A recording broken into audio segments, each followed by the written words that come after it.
اما بعد فقد قال اللہ تبارک و تعالی فی سورۃ الصف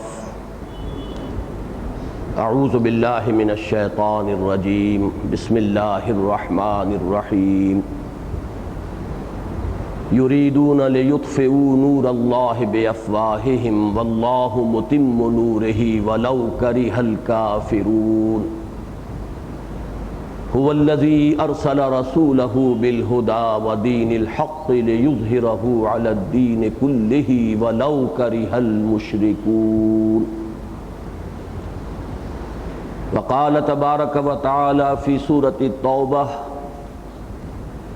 يريدون أن يطفئوا نور الله بأفواههم ويأبى الله إلا أن يتم نوره ولو كره الكافرون هو الذي أرسل رسوله بالهدى ودين الحق ليظهره على الدين كله ولو كره المشركون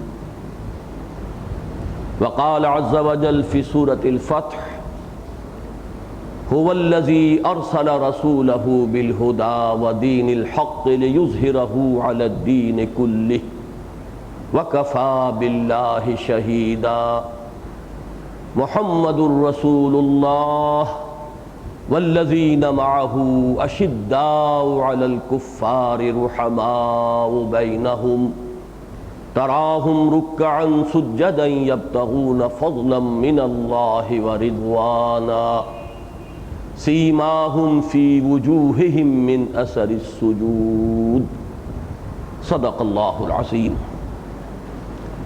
رب اشرح لی صدری ویسر لی امری واحلل عقدۃ من لسانی یفقہوا قولی اللہم ربنا الہمنا رشدنا واعصمنا من شرور انفسنا اللہم ارنا الحق حقا وارزقنا اتباعہ وارنا الباطل باطلا وارزقنا اجتنابہ اللہم وفقنا لما تحب وترضى آمین یا رب العالمین۔ حضرات، مجھے تو آج اندیشہ تھا کہ حاضری شاید بہت ہی کم ہو،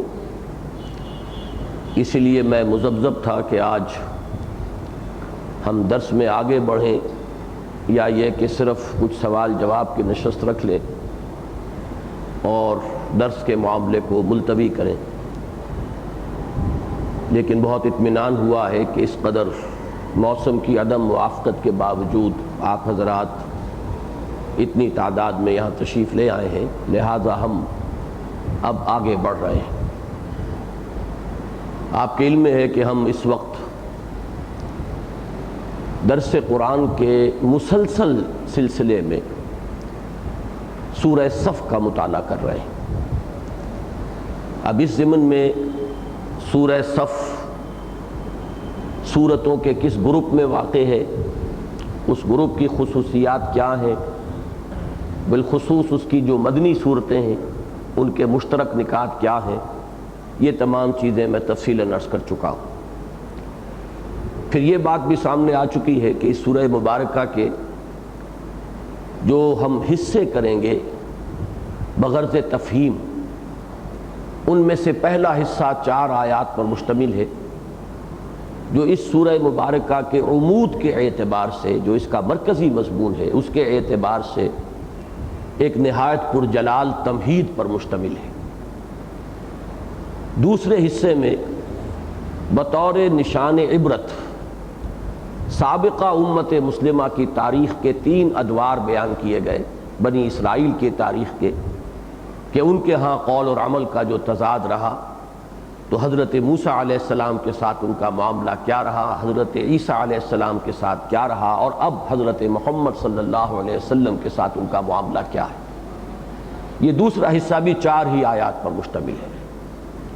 اس کے بعد جو 9ویں آیت ہے اس کے بارے میں نے عرض کیا تھا کہ یہ اس سورہ مبارکہ کا عمود ہے، اور پچھلے درس میں ہم نے اسی سورہ مبارکہ پر توجہ کو مرتکز کیا۔ اس کے ضمن میں آپ کو یاد ہوگا کہ میں نے چند باتیں اس سورہ مبارکہ کی اہمیت کے اعتبار سے عرض کی تھی۔ نمبر 1 یہ کہ حضرت شاہ ولی اللہ دہلوی رحمۃ اللہ علیہ، جن کو بجا طور پر امام الہند قرار دیا گیا ہے، انہوں نے اپنی ایک معرکۃ الآراء تصنیف ازالۃ الخفاء عن خلافت الخلفاء میں جن چند آیتوں پر اپنے تمام مباحث خلافت اسلامی کو بیس کیا ہے، ان میں سے اہم ترین اور اولین آیت یہ ہے۔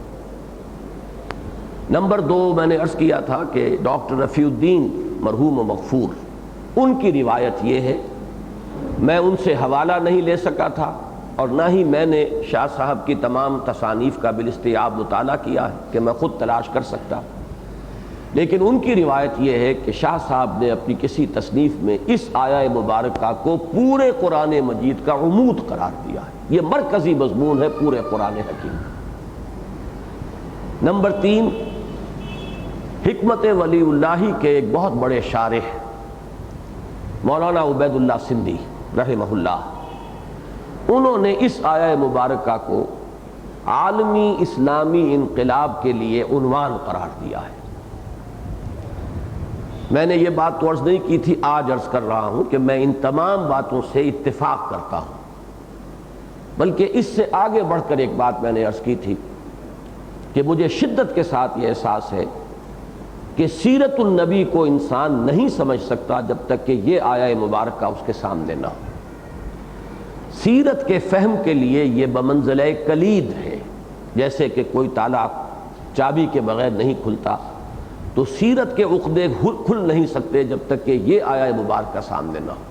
اور بات بالکل واضح ہے کہ کسی بھی سلسلے میں جو انسان بہت سے کام کرتا ہے، ان کاموں کو اور آئسولیٹڈ ایکٹس جو ہیں انہیں مربوط کرنے والی شے ہوتی ہے ہدف، مقصد، کس مقصد کے تحت وہ کام کیا جا رہا ہے۔ اگر وہ مقصد سامنے نہ ہو تو ہو سکتا ہے کہ جو جدا جدا افعال و اعمال ہیں، آئسولیٹڈ ایکٹس جو ہیں، ان کی حکمت کو انسان نہ سمجھ پائے۔ بہت سے سوالیہ نشانات ذہن میں آ سکتے ہیں کہ آخر اس چیز کی کیا ضرورت تھی، یہ یوں نہ ہوتا تو بھی کوئی حرج نہیں تھا۔ لیکن اگر ہدف سامنے ہو، معلوم ہو کہ اصل میں کرنا کیا ہے، تب یہ کہ ہر شے کی حکمت جو ہے وہ پوری طرح واضح ہوتی ہے، اور پھر وہ پوری جد و جہد جو ہے ایک مربوط حیثیت اختیار کرتی ہے۔ جیسے کہ ایک بہت بڑی مشین ہے، اس کے پرزے ہیں، علیحدہ علیحدہ پرزے کی آپ کو حکمت اور غرض و غائد شاید سمجھ میں نہ آئے، لیکن جب وہ پورے طور پر اسمبل ہو کر ایک مشین کی صورت اختیار کرتے ہیں تو معلوم ہوتا ہے۔ بسا اوقات یہ محسوس ہونے لگتا ہے کہ جس پرزے کو ہم سب سے حقیر اور سب سے چھوٹا جان رہے تھے، اسی میں اس پوری مشین کی جان ہے، اور یہ اس میں ایک بہت مرکزی اہمیت کا حامل ہے۔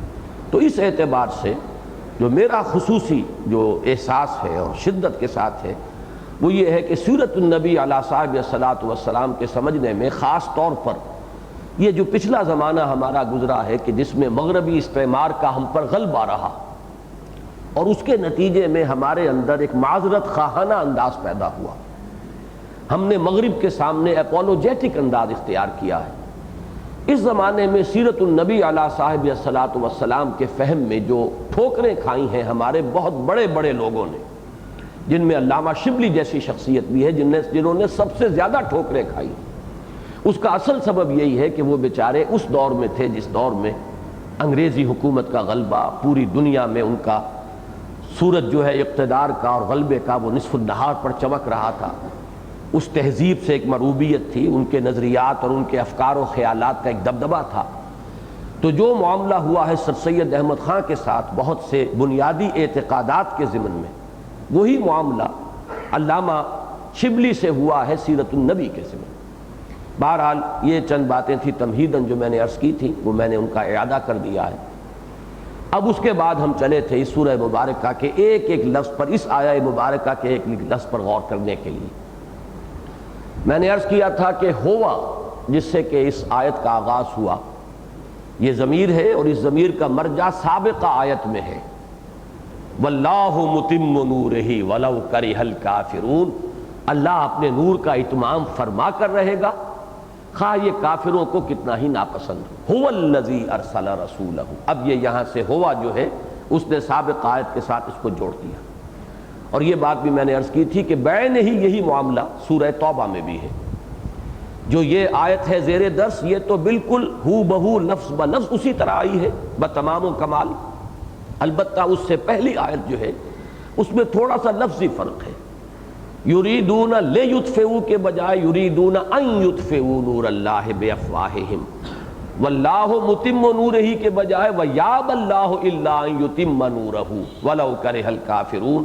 تو وہاں بھی وہ ہوا کی ضمیر جو ہے وہ رجوع کر رہی ہے اللہ کے لفظ کی طرف جو سابق آیت میں موجود ہے نمایاں طور پر.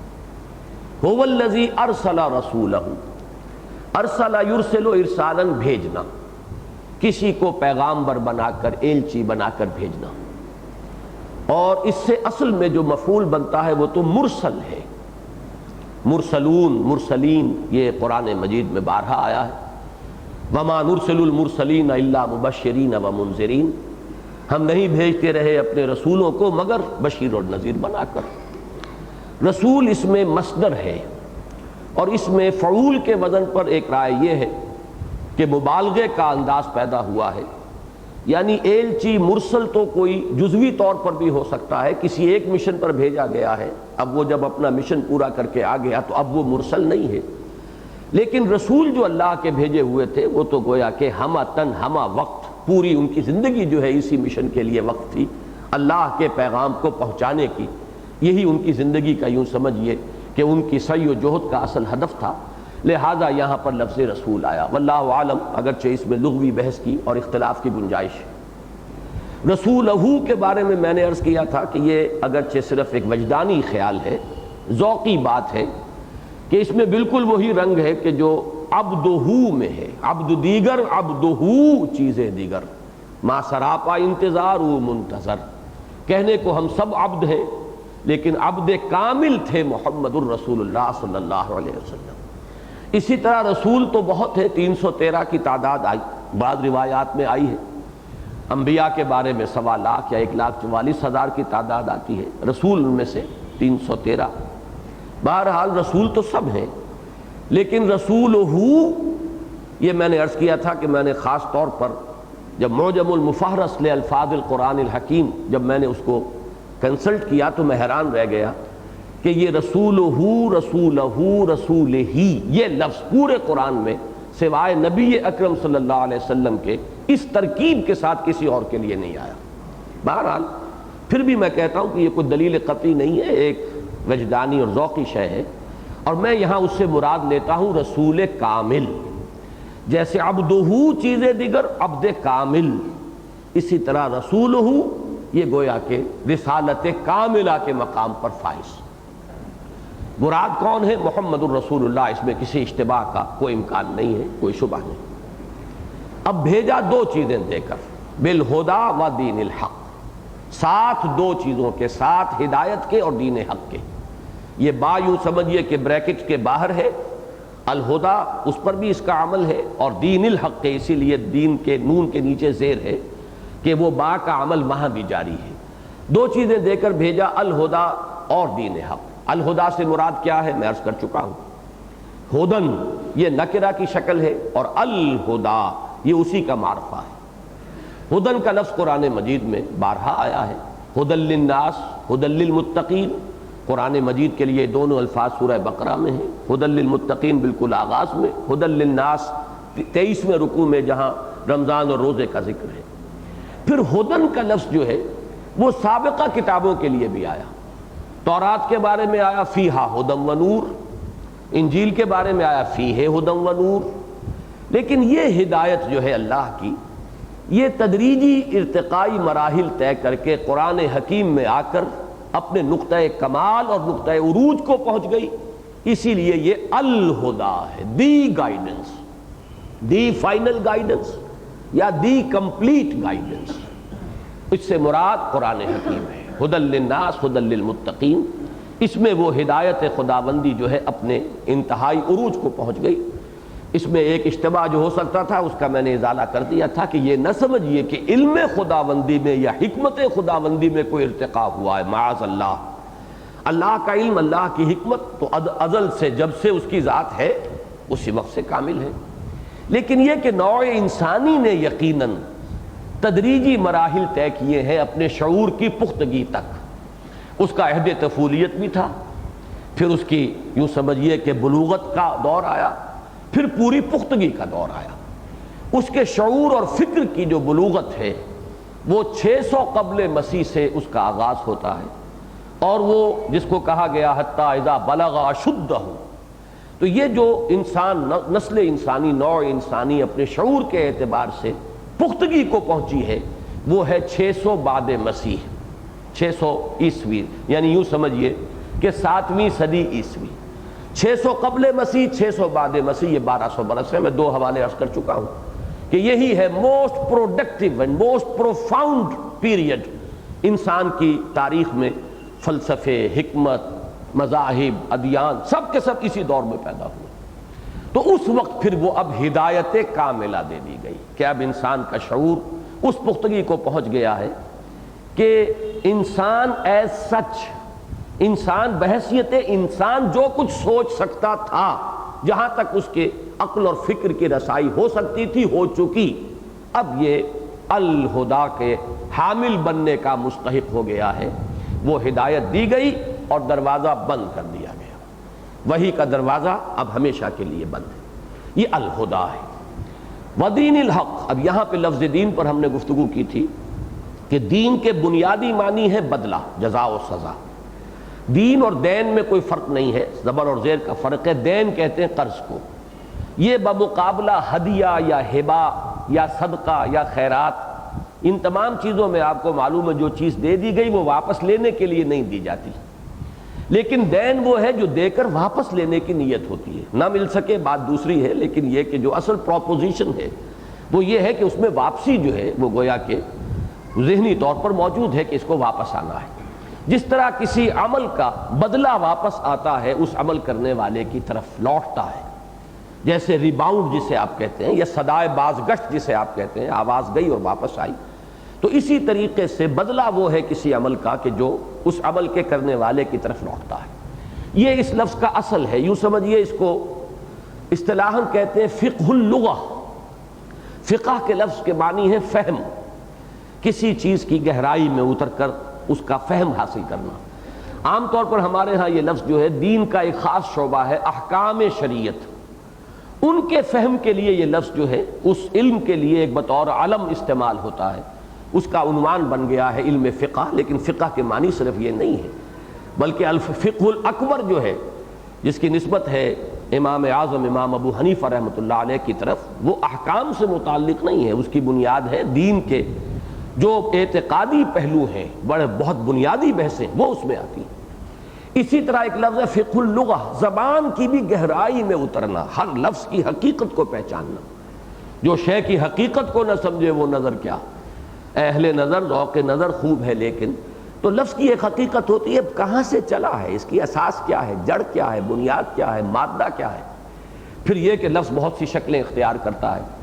پھر اس میں لفظ کو پھر ہر فن جو ہے، ہر سائنس جب اسے پک کر کے چوز کر کے ایک اصطلاح کی شکل دیتی ہے تو اصطلاح کے معنی پھر بالکل کچھ اور ہو جاتے ہیں. جیسے ہماری تمام دینی اصطلاحات جو ہیں ان میں الفاظ تو وہ استعمال ہوئے ہیں جو عرب میں پہلے بھی مستعمل تھے. صلاۃ کا لفظ ہے، زکوٰۃ کا لفظ ہے، اب اس کے لغوی معنی ہے، لیکن دین نے، قرآن نے آ کر انہیں اصطلاحات کی شکل دی ہے اور ان کے معین مفہوم بطور اصطلاح متعین ہو چکے ہیں. یہی معاملہ یہاں ہے کہ دین کی اصل کیا ہے؟ بدلہ. بدلے کی 2 شکلیں ہوتی ہیں، جزا اور سزا، یا بھلا بدلہ یا بری سزا. اب اس میں 2 چیزیں اضافی شامل ہوں گی کہ کوئی نہ کوئی ضابطہ ہوگا، قانون ہوگا، کوئی قاعدہ ہوگا جس کے تحت جزا اور سزا ہوگی. الٹ اب تو پھر وہ اندھیر رگڑی اور چوپٹ راج والی بات ہے. یقیناً بدلے کے لیے کوئی ضابطہ، کوئی قانون ہونا چاہیے. اور اسی کے ساتھ یہ کہ پھر کوئی لا گیور، ضابطہ دینے والا جس کی کہ اطاعت لازم ہو جائے، اس کے قانون کی اطاعت کی جائے گی تو اس کو جزا ملے گی. اس کے لیے بہت سے ٹیسٹیمونیلز ہوں گے، اس کے لیے خطابات ہوں گے، القابات سے نوازے جائیں گے، خلعتیں دی جائیں گی، جاگیریں دی جائیں گی. اور اگر اس قانون کو توڑا جائے گا تو سزا ہوگی. اس کے خلاف بغاوت پر کوئی آ گیا تو پھر تو ظاہر بات ہے کہ اس کو کیفر کردار تک پہنچایا جائے گا. تو یہ چیزیں اب سب ملا لیجئے تو دین جب اصطلاح کی شکل اختیار کرتا ہے تو اس کا مفہوم کیا ہے کہ ایک ہستی مطاع مطلق کے طور پر تسلیم کی جائے کہ اسے قانون دینے کا، حکم دینے کا اختیار مطلق حاصل ہے. پھر اس کے قانون کی اطاعت کی جائے۔ اس اطاعت کا نام بھی دین ہوگا۔ اطاعت کے معنی میں بھی یہ لفظ دین بکثرت آیا، مخلصین لہ الدین، اللہ کے لیے اپنی اطاعت کو خالص کرتے ہوئے۔ پھر یہ کہ اب اطاعت کی جائے گی تو جزا ملے گی، اور اگر اس کو توڑا جائے گا تو سزا ملے گی، بدلہ ملے گا۔ یہ گویا کہ سب ایک ہی آرگینک ہول بن گیا، ایک حیاتیاتی وحدت بن گئی یہ تصور، اور یہ ہے جس کا نام دین ہے۔ اس کی اصل نسبت جو ہے وہ اس ہستی کی طرف ہوگی جس کو مطاع مانا گیا ہے۔ دین اللہ، اللہ کو مطاع مطلق مان کر اس کی اطاعت میں پوری زندگی دے دینا، یہ دین اللہ ہے۔ دین الملک، کسی کو بادشاہ مان کر، اب وہ سوورن ہے، اختیار اس کے ہاتھ میں ہے، جو چاہے حکم دے، جو چاہے قانون بنائے۔ اب اس کے تحت جو زندگی کا پورا ڈھانچہ بنے گا، جو بساط بچھے گی، جو نظام بنے گا، وہ دین الملک ہے، جو لفظ کے سورہ یوسف میں آیا ہے۔ اور اسی پر قیاس کرتے ہوئے آج کی دنیا کا محبوب ترین نظام دین جمہور ہے، کہ سوورنٹی اور اختیار مطلق جو ہے قانون سازی کا، وہ جمہور کے ہاتھ میں ہے۔ وہ جو چاہے قانون بنا دیں، وہ دو مردوں کی شادی کو لیگلائز کر دیں، ان کو اختیار ہے۔ شراب کو اگر وہ بند کرنا چاہیں انہیں اختیار ہے، اور اگر شراب کو جائز قرار دینا چاہیں ان کو اختیار ہے۔ اختیار مطلق ان کے ہاتھ میں، کسی اور بالا تر اختیار کو وہ تسلیم نہیں کرتے۔ اب اس اصول پر جو نظام پورا زندگی کا بنے گا وہ جمہوریت ہے۔ تو جمہوریت بھی ایک مکمل دین ہے، ملوکیت بھی ایک مکمل دین ہے، اور اسلام ایک مکمل دین ہے اس بئی معنی کہ یہ دین اللہ ہے۔ اذا جاء نصر اللہ والفتح ورأیت الناس یدخلون فی دین اللہ افواجا۔ اب اس دین اللہ کو ہی کہا جائے گا کہ یہ دین حق ہے۔ دونوں اس کے اندر امکانات ہیں۔ شکلاً یہ مرکب اضافی ہے، حق کا دین، مراد اس میں مرکب توصیفی ہے، یعنی سچا دین، حق دین، سچا نظام۔ معلوم یہ ہوا کہ در حقیقت اللہ تعالیٰ ہی کی ذات الحق ہے، ذالک بأن اللہ هو الحق۔ تو حق کا دین یعنی ذات حق سبحانہ و تعالیٰ کا دین، اس کا نظام اطاعت۔ اور سچا دین ظاہر بات ہے کہ اسی کا دین سچا ہوگا، اسی کو حق پہنچتا ہے کہ اس کی اطاعت کی جائے۔ الا لہ الخلق والامر، جب مخلوق سب اسی کی ہے، تخلیق اسی نے کیا، پیدا اس نے کیا، تو اسی کو حق پہنچتا ہے کہ وہی حکم دے، اسی کی حاکمیت ہو۔ ان الحکم الا للہ۔ اب یہاں پر میں نے عرض کیا تھا کہ اس میں بھی جو تکمیل دین حق ہوئی ہے حضور پر، جیسے ہدایت تو چلی آ رہی تھی، تمام انبیاء جو ہے ہدایت لے کر آئے، لیکن محمد الرسول اللہ صلی اللہ علیہ وسلم پر ہدایت کامل ہو گئی۔ اسی طریقے سے دین حق کامل ہوا محمد الرسول اللہ صلی اللہ علیہ وسلم پر۔ اس کے لیے وہ آپ اپنے ذہن میں رکھیے کہ تمدنی ارتقا ہوا ہے، جیسے انسان کے فکر اور شعور کا ارتقا ہوا، ایسے تمدن کا ارتقا ہوا۔ کبھی انسان غاروں میں رہتا تھا، پھر وہ قبائلی نظام اختیار کیا، پھر اس نے شہری ریاستیں قائم کی، پھر بڑی بڑی سلطنتوں کا دور آیا۔ اس طرح تدریجاً نظام جو ہے وہ بڑھتا چلا گیا، اور نظام کی وجہ سے افراد کی آزادیوں پر قدغنیں، لیمیٹیشنز عائد ہوتی چلی گئی۔ جب نظام ہوگا تو جکڑے جائیں گے، اب اس نظام کے شکنجے میں آ جائیں گے۔ گویا کہ اب بہت اہم معاملہ یہ ہے کہ اگر وہ نظام عادلانہ ہے اور صحیح ہے تو تمام افراد کے لیے زندگی جو ہے وہ صحیح رخ پر اس کو لے کر چلنا ممکن ہوگا، آسان ہوگا۔ لیکن نظام ٹیڑھا ہو جائے تو اس کا مطلب یہ ہے کہ خشت اول چون حد معمار کج تاثریا میرود دیوار کج، پھر اس میں ظلم ہوگا، استحصال ہوگا، مختلف اعتبارات سے لوگوں پر ان کے حقوق پر ڈاکے ڈالے جائیں گے۔ یہ ساری چیزیں جو ہیں یہ اس غلط نظام کی وجہ سے دنیا میں آئیں۔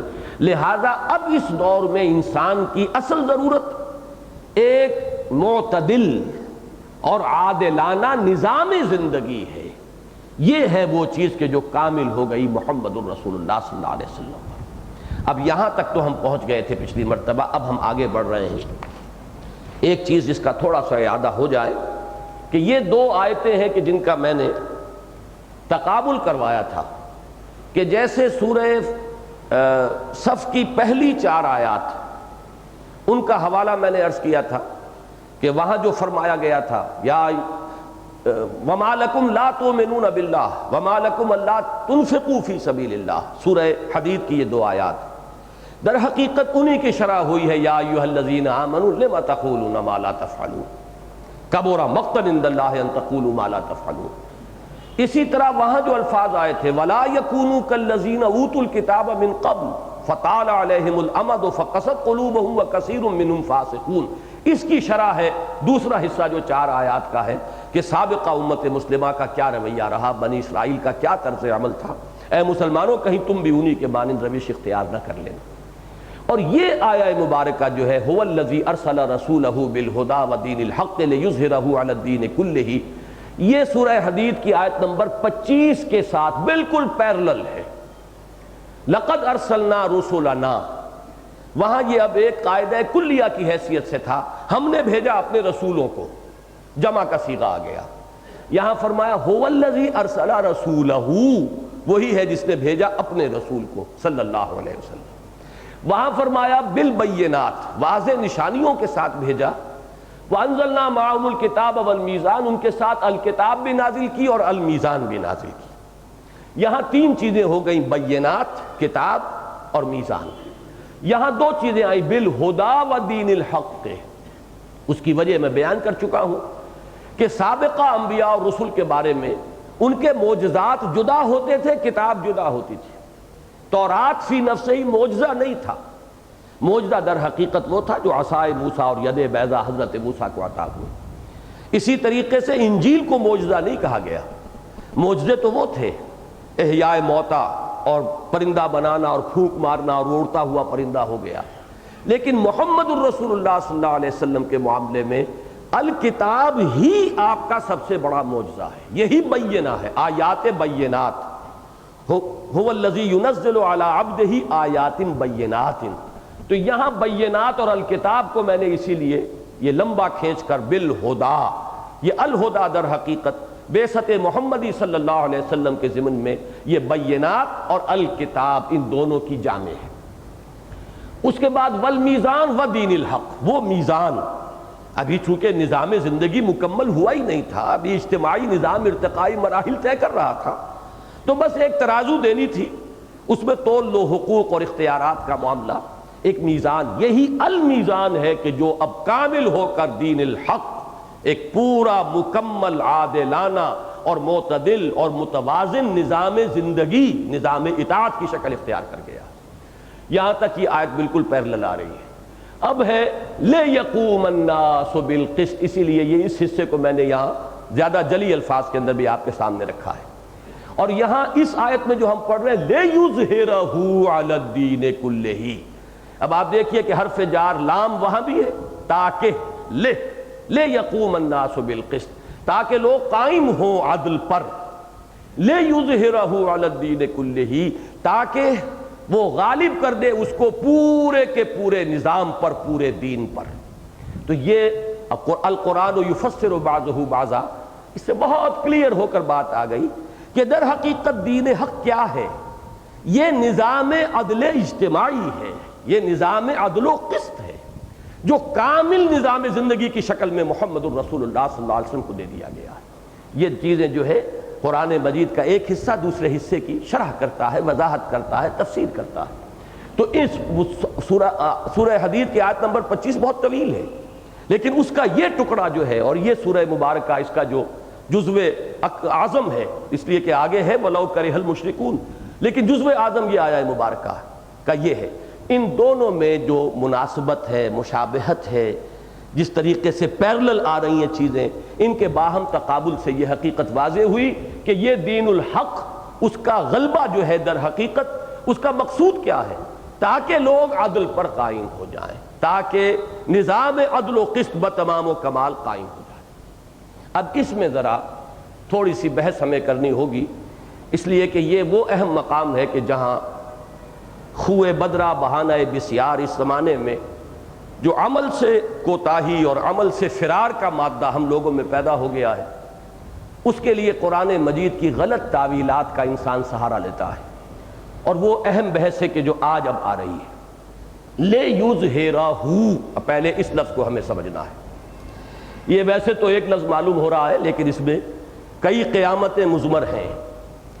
اس کو میں نے لکھا ہے ان بولڈ الفاظ میں، تو اب میں ذرا ان کو کاٹ رہا ہوں۔ یہ علیحدہ ہے حرف جار، تاکہ،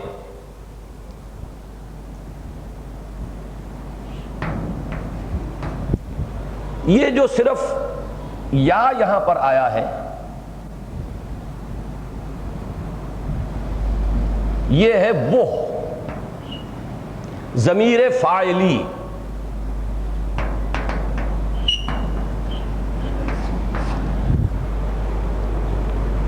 اب یہ زہر جو ہے، سب سے پہلے میں چاہتا ہوں کہ اب اس لفظ کو سمجھیے کہ اس کے معنی کیا ہے. یہاں بھی اسی فقہ اللغہ کی طرف ہمیں رجوع کرنا ہوگا. زہر کے لفظی معنی پیٹھ ہے. وَوَضَعْنَا عَنْكَ وِزْرَكَ الَّذِي أَنْقَضَ ظَهْرَكَ.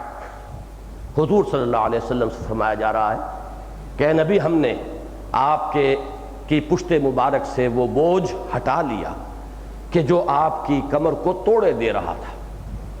تو ظہر پیٹھ کو کہتے ہیں. اسی طرح آیا ہے چوپایوں پر جب آپ سوار ہو جاتے ہیں لِتَسْتَوُوا عَلَىٰ ظُهُورِهَا، تاکہ تم جم کر بیٹھ جاؤ ان کی پیٹھوں پر. جمع ہے ظہور، گھوڑے کی پشت پر جم کر بیٹھ گئے آپ. اور اسی معنی میں سورہ شورى میں آیا ہے کہ وَمِنْ آيَاتِهِ الْجَوَارُ فِي الْبَحْرِ كَالْأَعْلَامِ إِنْ يَشَأْ يُسْكِنِ الرِّيحَ فَيَظْلَلْنَ رَوَاكِدَ عَلَىٰ ظَهْرِهِ. کہ اللہ کی عظیم نشانیوں میں سے یہ پہاڑوں جیسے جہاز ہیں جو سمندر میں چل رہے ہوتے ہیں. اللہ چاہے تو ہوا کو روک دے. اس وقت تک بادبانی ہی جہاز تھے، یہ دخانی جہازوں کا تو دور نہیں آیا تھا. اب تو خیر ایٹمک جو ہے شپس ہے، لیکن یہ کہ ہوا چلتی تھی تو جہاز چلتا تھا. اگر اللہ چاہے تو ہوا کو روک دے اور وہ سمندر کی پشت پر کھڑے کے کھڑے رہ جائیں. ان یشاء یسکن الریح فیظللن رواکد علی ظہرہ، سمندر کی پیٹھ، جانوروں کی پیٹھ. اب یہاں پہ دیکھیے اس سے اس میں فاعل بنتا ہے ظاہر.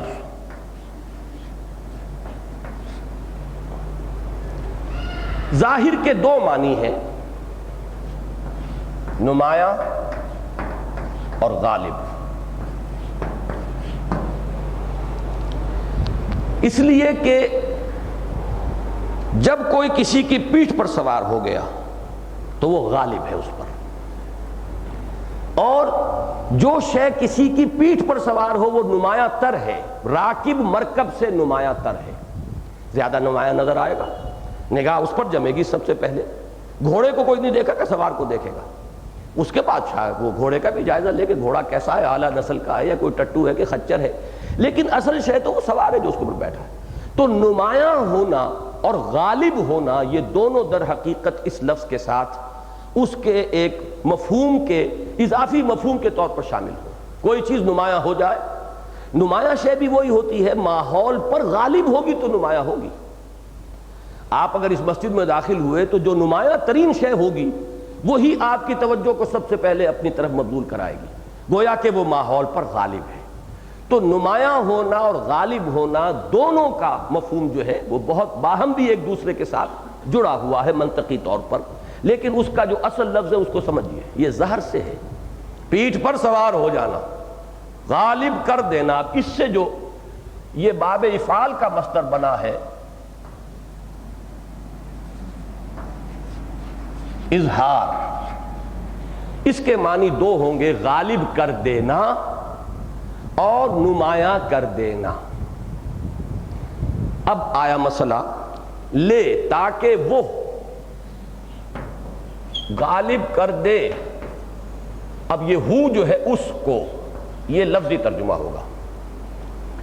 تاکہ وہ غالب کر دے یا نمایاں کر دے اس کو. یہ ٹھیٹھ لفظی ترجمہ کہ ابھی ہم نے کوئی بحث نہیں کی کہ اس وہ سے کیا مراد ہے اور اس سے کیا مراد ہے. یہ دو ضمیریں ہیں، ان دو ضمیروں کا ہمیں مرجع تلاش کرنا ہے. ضمیر فاعلی یہ کس کی طرف رجوع کرے گی، ضمیر مفعولی کس کی طرف رجوع کرے گی. اس میں ضمیر فاعلی کے بارے میں دو امکانات ہیں. نمبر ایک، اللہ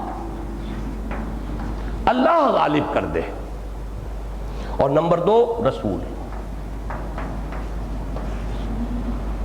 امکان دونوں موجود ہیں، اللہ غالب کر دے، رسول غالب کر دے. اگرچہ ایک قاعدہ ہے گرامر کا کہ ضمیر کا مرجع قریب تر تلاش کرنا چاہیے. اس آیہ مبارکہ میں اللہ تعالیٰ کا لفظ تو خیر آیا نہیں ہے، ہوا ہے، لیکن ہوا دور ہے. هو الذی ارسل رسولہ، یہ قریب تر ہے یظہرہ کے، لہذا قریب تر جو ہے مرجع وہ رسول ہیں صلی اللہ علیہ وسلم. تو میرے نزدیک اصل مرجع یہی ہے. اب اس بحث کا اصل جو نتیجہ نکلتا ہے وہ میں آپ کو بتا دوں. کچھ لوگ یہ کہتے ہیں کہ یہ دین کو غالب کر دینا در حقیقت اللہ کا کام ہے، رسول کا کام نہیں ہے. اس کو رسول کا فرض قرار دینا مغالطہ ہے. یہی ہے در حقیقت وہ خوہ بدرہ بہانہ بسیار. میرے نزدیک کوئی فرق واقع نہیں ہوتا، مرجع اللہ مانے رسول مانے، دونوں کا معنی اور مراد جو ہے آخری جگہ جا کر بالکل ایک ہے. اس لیے کہ ہمارا ایمان یہ ہے کہ فاعل حقیقی اللہ کے سوا کوئی نہیں، لیکن محنت ہمیں کرنی پڑتی ہے. رازق حقیقی اللہ کے سوا کوئی نہیں، لیکن دکان پر آپ پورا دن بیٹھ کر جو ہے مشقت کرتے ہیں، دفتر میں آپ قلم کی گھس گھس کرتے ہیں، کھیت میں جا کر ہل چلاتے ہیں. کوئی شخص یہ کہہ کر مطمئن نہیں ہو جاتا اللہ رازق ہے. رازق ہے، کوئی شک نہیں، لیکن اس کے لیے محنت آپ کو کرنی ہے. اسی طریقے پر شافی اللہ ہے، اللہ شافی اللہ کافی. دوا پلاتے ہوئے بھی بڑی بوڑھیاں جو ہیں بچوں کو یہ کہا کرتی تھیں، اب تو خیر وہ مزاج ہی بدل گئے، تہذیب بدل گئی، تمدن بدل گیا، سوچ بدل گئی. دوا پلا بھی رہی ہیں لیکن ساتھ ہی اللہ شافی اللہ کافی. ان دونوں چیزوں کو دیکھیے، شافی اللہ ہے، شفا اس کے ہاتھ میں. لا شفاء الا شفاء، پروردگار تیری شفا کے سوا کوئی شفا نہیں، لیکن دوا آپ دیتے ہیں، علاج معالجہ آپ کرتے ہیں. بالکل اسی طریقے سے اظہار دین حق بالفعل تو اللہ ہی نے کیا، لیکن اس کے لیے تن من دھن محمد الرسول اللہ والذین معہ، یہ ساری جد و جہد جو ہے آپ کو کرنی پڑی. اس کو ذہن میں اچھی طریقے سے سمجھ لیجئے کہ اس کو صرف اس کا مرجع اللہ کو قرار دے کر اور اپنے کندھے پر سے ذمہ داری کا بوجھ اتار دینا، یہ ایک سیلف ڈسیپشن ہے. یخادعون اللہ والذین آمنوا وما یخدعون الا انفسہم، اور یہ سوائے خوہ بدرہ بہانہ بسیار کے اور کچھ نہیں. میں نے اپنے اس کتابچے میں اس کی بہترین مثال دی ہے. سورہ، یہ صفحہ 11 پر دیکھ لیجئے، سورہ انفال میں اللہ تعالیٰ نے فرمایا، یہ غزوہ بدر کے بعد یہ تبصرہ ہو رہا ہے، فَلَمْ تَقْتُلُوهُمْ، اے مسلمانوں تم نے انہیں قتل نہیں کیا. یہ 70 جو تھے بڑے بڑے سردار جو تھے، کھجور کے کٹے ہوئے تنوں کے مانند جو پڑے ہوئے تھے میدان بدر میں، تم نے قتل نہیں کیا. فَلَمْ تَقْتُلُوهُمْ وَلَكِنَّ اللَّهَ قَتَلَهُمْ، اللہ نے انہیں قتل کیا. وَمَا رَمَيْتَ إِذْ رَمَيْتَ وَلَكِنَّ اللَّهَ رَمَى، اور اے نبی آپ نے نہیں پھینکی تھی وہ کنکریاں مٹھی بھر کر جبکہ آپ نے پھینکی تھیں، بلکہ اللہ نے پھینکی تھی. وَمَا رَمَيْتَ إِذْ رَمَيْتَ، اس کا اس بات ہو رہا آپ نے پھینکی، لیکن حقیقتاً آپ نے نہیں پھینکی، اللہ نے پھینکی. اب ذرا اس پر غور کیجئے، میں نے اس میں لکھا ہے، مطالعہ کر لیجئے گا کہ اگر صحابہ کرام جنہوں نے اپنی جان کی بازیاں لگائی تھیں، اور 14 تو شہید بھی ہوئے تھے نا، 13 تو عین میدان بدر کے اندر، اور ایک جو زخمی ہو گئے تھے حضرت عبیدہ ابن حارث، وہ بعد میں جاتے ہوئے مدینے کی طرف جب سفر کر رہے تھے تو وہاں ان کا انتقال ہو گیا. تو 14 نے تو اپنی جانیں دی نا. اگر یہی سمجھتے بعد میں صحابہ کہ اللہ نے تو ہماری ساری بات کی نفی کر دی، تم نے قتل ہی نہیں کیا، تو پھر آئندہ تو ہم بھی بیٹھے رہیں گے، اب اللہ خود قتل کر لے.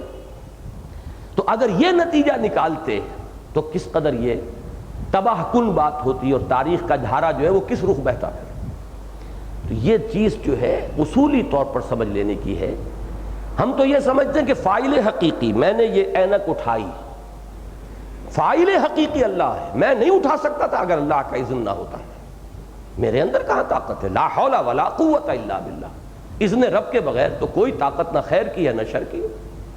لیکن یہ کہ اس کی یہ معنی نہیں ہے کہ آپ کی ذمہ داری نہیں ہے، آپ کو بھاگ دوڑ نہیں کرنی ہے، آپ کو اس کے لیے تندہی کے ساتھ اور اپنی پوری سرفروشی اور جانفشانی کے ساتھ جد و جہد نہیں کرنی ہے. جو آگے چل کر اس آیہ مبارکہ کے بعد جو پکار دی گئی ہے کہ اہل ایمان اگر تم چاہتے ہو کہ جہنم سے چھٹکارا پالو تو تمہارے لیے ایک ہی راستہ ہے، تجارت ایک ہی ہے، تؤمنون باللہ ورسولہ وتجاہدون فی سبیل اللہ باموالکم وانفسکم. اور اسی کے لیے تمہیداً آیا تھا کہ اللہ کو تو اپنے ان بندوں سے محبت ہے جو اس کی راہ میں جنگ کرتے ہیں صفے باندھ کر، گویا کہ سیسا پلائی ہوئی دیوار. تو پہلی بات تو یہ ہے کہ کوئی فرق واقع نہیں ہوتا، آپ اس کو ضمیر فاعلی اللہ کی طرف لے جائیں تب بھی اور رسول کی طرف لے جائیں تب بھی، نتیجہ ایک ہی ہے کہ جد و جہد حضور نے کی اور حضور کے ساتھیوں نے کی۔ اسی لیے میں نے آج بھی یہ جو آیہ مبارکہ آتی ہے سورہ فتح میں تو اس کے فوراً بعد والی آیت پڑھی ہے، سورہ صف اور سورہ توبہ میں جو متصلاً قبل والی آیت ہے وہ پڑھی ہے، یریدون لیطفئوا یا یریدون ان یطفئوا نور اللہ بافواہہم، اور سورہ فتح میں اس کے بعد والی آیت هو الذی ارسل رسولہ بالہدی ودین الحق لیظہرہ علی الدین کلہ وکفی باللہ شہیدا محمد الرسول اللہ والذین معہ اشداء علی الکفار رحماء بینہم تراہم رکعا سجدا یبتغون فضلا من اللہ ورضوانا۔ تو اس چیز کو ذہن میں رکھیے کہ منطقی طور پر نحوی اعتبار سے یقیناً یہ دونوں ترجمے درست ہوں گے تاکہ اللہ غالب کر دے، تاکہ رسول غالب کر دیں، لیکن عملی اعتبار سے نتیجہ واحد ہے۔ اسی طرح اس ہو کو دیکھیے، اس میں بھی تین امکانات ہیں۔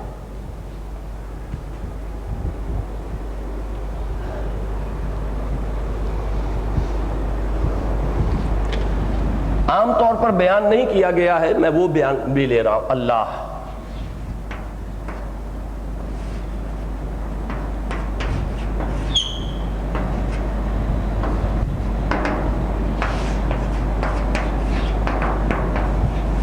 تین امکان ہے، اور آپ دیکھیے کہ اس کا مطلب یہ کہ 6 امکانات ہو جائیں گے، تاکہ اللہ غالب کر دے اپنے آپ کو، تاکہ رسول غالب کر دے اللہ کو، تاکہ اللہ غالب کر دے اپنے آپ کو، اللہ غالب کر دے اپنے رسول کو، اللہ غالب کر دے دین حق کو، اللہ رسول غالب کر دے اللہ کو، رسول غالب کر دے اپنے آپ کو، رسول غالب کر دے دین حق کو۔ یہ جتنے بھی ہو سکتے ہیں ممکن وہ میں نے گن لیے ہیں۔ ویسے یہ کہ یہ سب جو ہے مفسرین یا مترجمین نے ان کو نہیں لیا ہے، ہر ایک نے اپنے اپنے ذوق کے مطابق جو ہے وہ اس کا ایک جو ہے مفہوم لیا ہے، لیکن میں اس کا احصاء کر رہا ہوں، استقصاء کر رہا ہوں تاکہ کہیں بھاگنے کا کوئی موقع نہ رہ جائے، اور کم سے کم وہ لوگ جو آج یہاں بیٹھے ہیں ان کے اوپر اتمام حجت ہو جائے، اللہ کے ہاں پھر کوئی عذر وہ پیش نہیں کر سکیں گے کہ بات ہم پر واضح نہیں تھی، آگے جواب دہی ان کی اپنی کام ہے۔ ان تینوں کو بھی سمجھیے تو نتیجہ ایک ہی ہے۔ اللہ کے غلبے کے معنی کیا ہے؟ یہ بالکل وہی لفظ ہے وَرَبَّكَ فَكَبِّرْ، اپنے رب کو بڑا کرو، یعنی اپنے رب کی بڑائی کا نظام نافذ کرو۔ بڑا تو ہے وہ، لیکن اس کی بڑائی مانی نہیں جا رہی، اس کے خلاف بغاوت ہے، لہذا تکبیر رب کے معنی کیا ہے؟ اللہ کی کبریائی کا نظام قائم کرنا، اس کی کبریائی منوانا، نافذ کرنا۔ اچھا، اسی طریقے سے اللہ غالب کر دے اپنے رسول کو، کیا فرق واقع ہوا؟ رسول نے کوئی اپنی حکومت تو قائم نہیں کی، معاذ اللہ صلی اللہ علیہ وسلم، یا تو کوئی monarchy اپنی بناتے تب بھی بات سمجھ میں آتی۔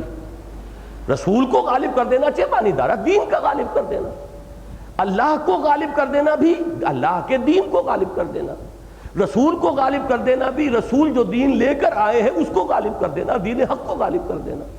اور اصل میں تو یہی ہے، دین حق ہے در حقیقت مراد، تاکہ غالب کر دے اس کو، یعنی دین حق کو، پورے کے پورے دین پر، علی الدین کلہ، قطعاً کوئی اختلاف نہیں، مفہوم ایک ہے، جدھر سے چاہے نعت یوں کر کے پکڑ لیں، سامنے سے پکڑ لیں، نتیجہ ایک نکلے گا کہ یہ در حقیقت بعثت محمدی علی صاحب الصلاۃ والسلام کا جو ہدف ہے، آخری ہدف، جو اس کا آخری مطلوب و مقصود ہے، جس کی طرف آپ کی ساری جد و جہد جو ہے ڈائریکٹڈ ہے، جو آپ کی تمام مساعی کو مربوط کرنے والی شے ہے، جو آپ کی پالیسیوں کو معین کرنے والی شے ہے، کس وقت صلح کرنی ہے اور کس وقت نہیں کرنی ہے۔ یہ نہیں ہے کہ صلح ہی ہر حال میں مطلوب ہے، نہیں، نہ صلح ہر حال میں مطلوب ہے، نہ جنگ ہر حال میں مطلوب ہے، مطلوب ہے دین کا غلبہ۔ لہذا اگر کسی وقت صلح کے ذریعے سے اس کا راستہ ہموار ہو رہا ہے تو صلح کی جائے گی، اور اگر کسی وقت صلح اس کے لیے نقصان دہ ہے تو صلح نہیں کی جائے گی، چاہے مخالف جو ہے وہ سردار آ کر گڑ گڑا رہا ہو اور درخواستیں کر رہا ہو اور سفارشیں کروا رہا ہو، صلح نہیں کی جائے گی، سیدھی سیدھی بات۔ جس وقت ہاتھ باندھنے رکھنا مفید ہے، اس غلبہ دین کی جد و جہد کے لیے ہاتھ باندھے رکھے جائیں گے، کفو ایدیکم، ماریں کھائی جائیں گی، جس طرح چاہو مار لو، ہاتھ نہیں اٹھے گا۔ اور جب دوسرا مرحلہ آئے گا تو وہی ہاتھ ہوں گے، ان کے ہاتھوں میں تلواریں بھی ہوں گی، نیزے بھی ہوں گے، گھوڑوں پر سوار بھی ہوں گے، اونٹوں پر سوار ہوں گے۔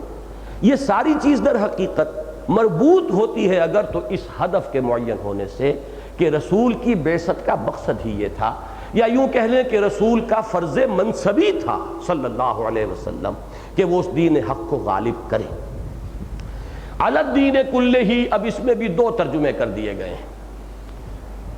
ایک ترجمہ جو اکثر حضرات نے کیا ہے وہ ادیان ہے، دین کو جمع کی شکل میں، تاکہ غالب کر دیں اسے تمام دینوں پر۔ لیکن یہ کہ مجھے بہت خوشی ہوئی ہے کہ جو اردو کے دو مترجمین ہیں ہمارے بنیادی اور اولین، شاہ رفیع الدین اور شاہ عبد القادر رحمہم اللہ، دونوں امام الہند حضرت شاہ ولی اللہ دہلوی رحمۃ اللہ علیہ کے جلیل القدر فرزند ہیں۔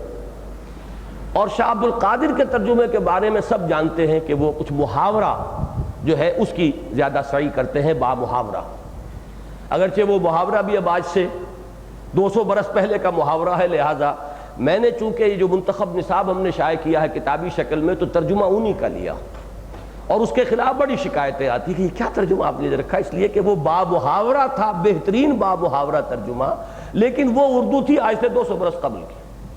1905 یا 1805 یا 1808 میں یہ دو ترجمے شائع ہوئے ہیں۔ جب شائع ہوئے ہیں 1805 یا 1808 میں تو لکھے تو گئے ہوں گے جو 17ویں صدی تھی اس کے آخر میں، اس اعتبار سے 200 برس ہو گئے، 18ویں صدی کے آخر میں 200 برس ہو گئے، تو وہ محاورہ بدل گیا۔ لیکن شاہ عبد القادر کا ترجمہ جو ہے، جس کو موضح القرآن جس کا عنوان ہے، وہ با محاورہ ہے۔ شاہ رفیع الدین رحمہ اللہ کا ترجمہ بالکل لفظ بلفظ، وہ تو قرآن مجید کے ٹیکسٹ کے ساتھ اتنے فیتھفل ہیں، اس کے ساتھ ساتھ چلنا اور لفظ بلفظ ترجمہ کرنا، انہوں نے صحیح ترین ترجمہ کیا ہے میرے نزدیک، سب دین پر، کل دین پر، سارے دین پر، یعنی دین در حقیقت ایک بسیط حقیقت ہے، اس کے تجزیے نہیں ہو سکتے۔ نظام اطاعت جو ہے اس کو بانٹ دینا کہ زندگی کے ایک حصے میں کسی اور کی اطاعت کی جائے گی، زندگی کے کسی اور حصے میں کسی اور کی اطاعت کی جائے گی، یہ دین کو پھاڑ دینا ہے۔ اور واقعہ یہ ہے کہ وہ آیہ مبارکہ جو قرآن مجید کی ہے، الذین فرقوا دینہم، اس کا صحیح مفہوم ہی تب سمجھ میں آئے گا، نظام اطاعت کو پھاڑ دینا، کہ کسی معاملے میں کسی کی اطاعت، کسی کے معاملے میں کسی کی اطاعت، حالانکہ اطاعت تو ایک ہے اللہ کی، باقی سب کی اطاعتیں اللہ کی اطاعت کے تابع ہو جائیں تو کوئی حرج نہیں، والدین کی اطاعت بھی کرو کوئی حرج نہیں، اپنے اساتذہ کی کرو، حکام کی کرو، بزرگوں کی کرو، پیروں کی کرو، مرشدوں کی کرو، کوئی حرج نہیں ہے، تا وقتے کہ اللہ کی اطاعت کے دائرے سے باہر نہ نکلو۔ لا طاعت لمخلوق فی معصیت الخالق، خالق کی معصیت میں کوئی اطاعت نہیں ہے، کسی کی اطاعت نہیں کی جائے گی، نہ باپ کی، نہ شوہر کی، نہ حاکم کی، کسی کی اطاعت نہیں، نہ مرشد کی۔ وہ مرشد ہی نہیں ہے جو اللہ تعالیٰ کے حکم کے خلاف حکم دے رہا۔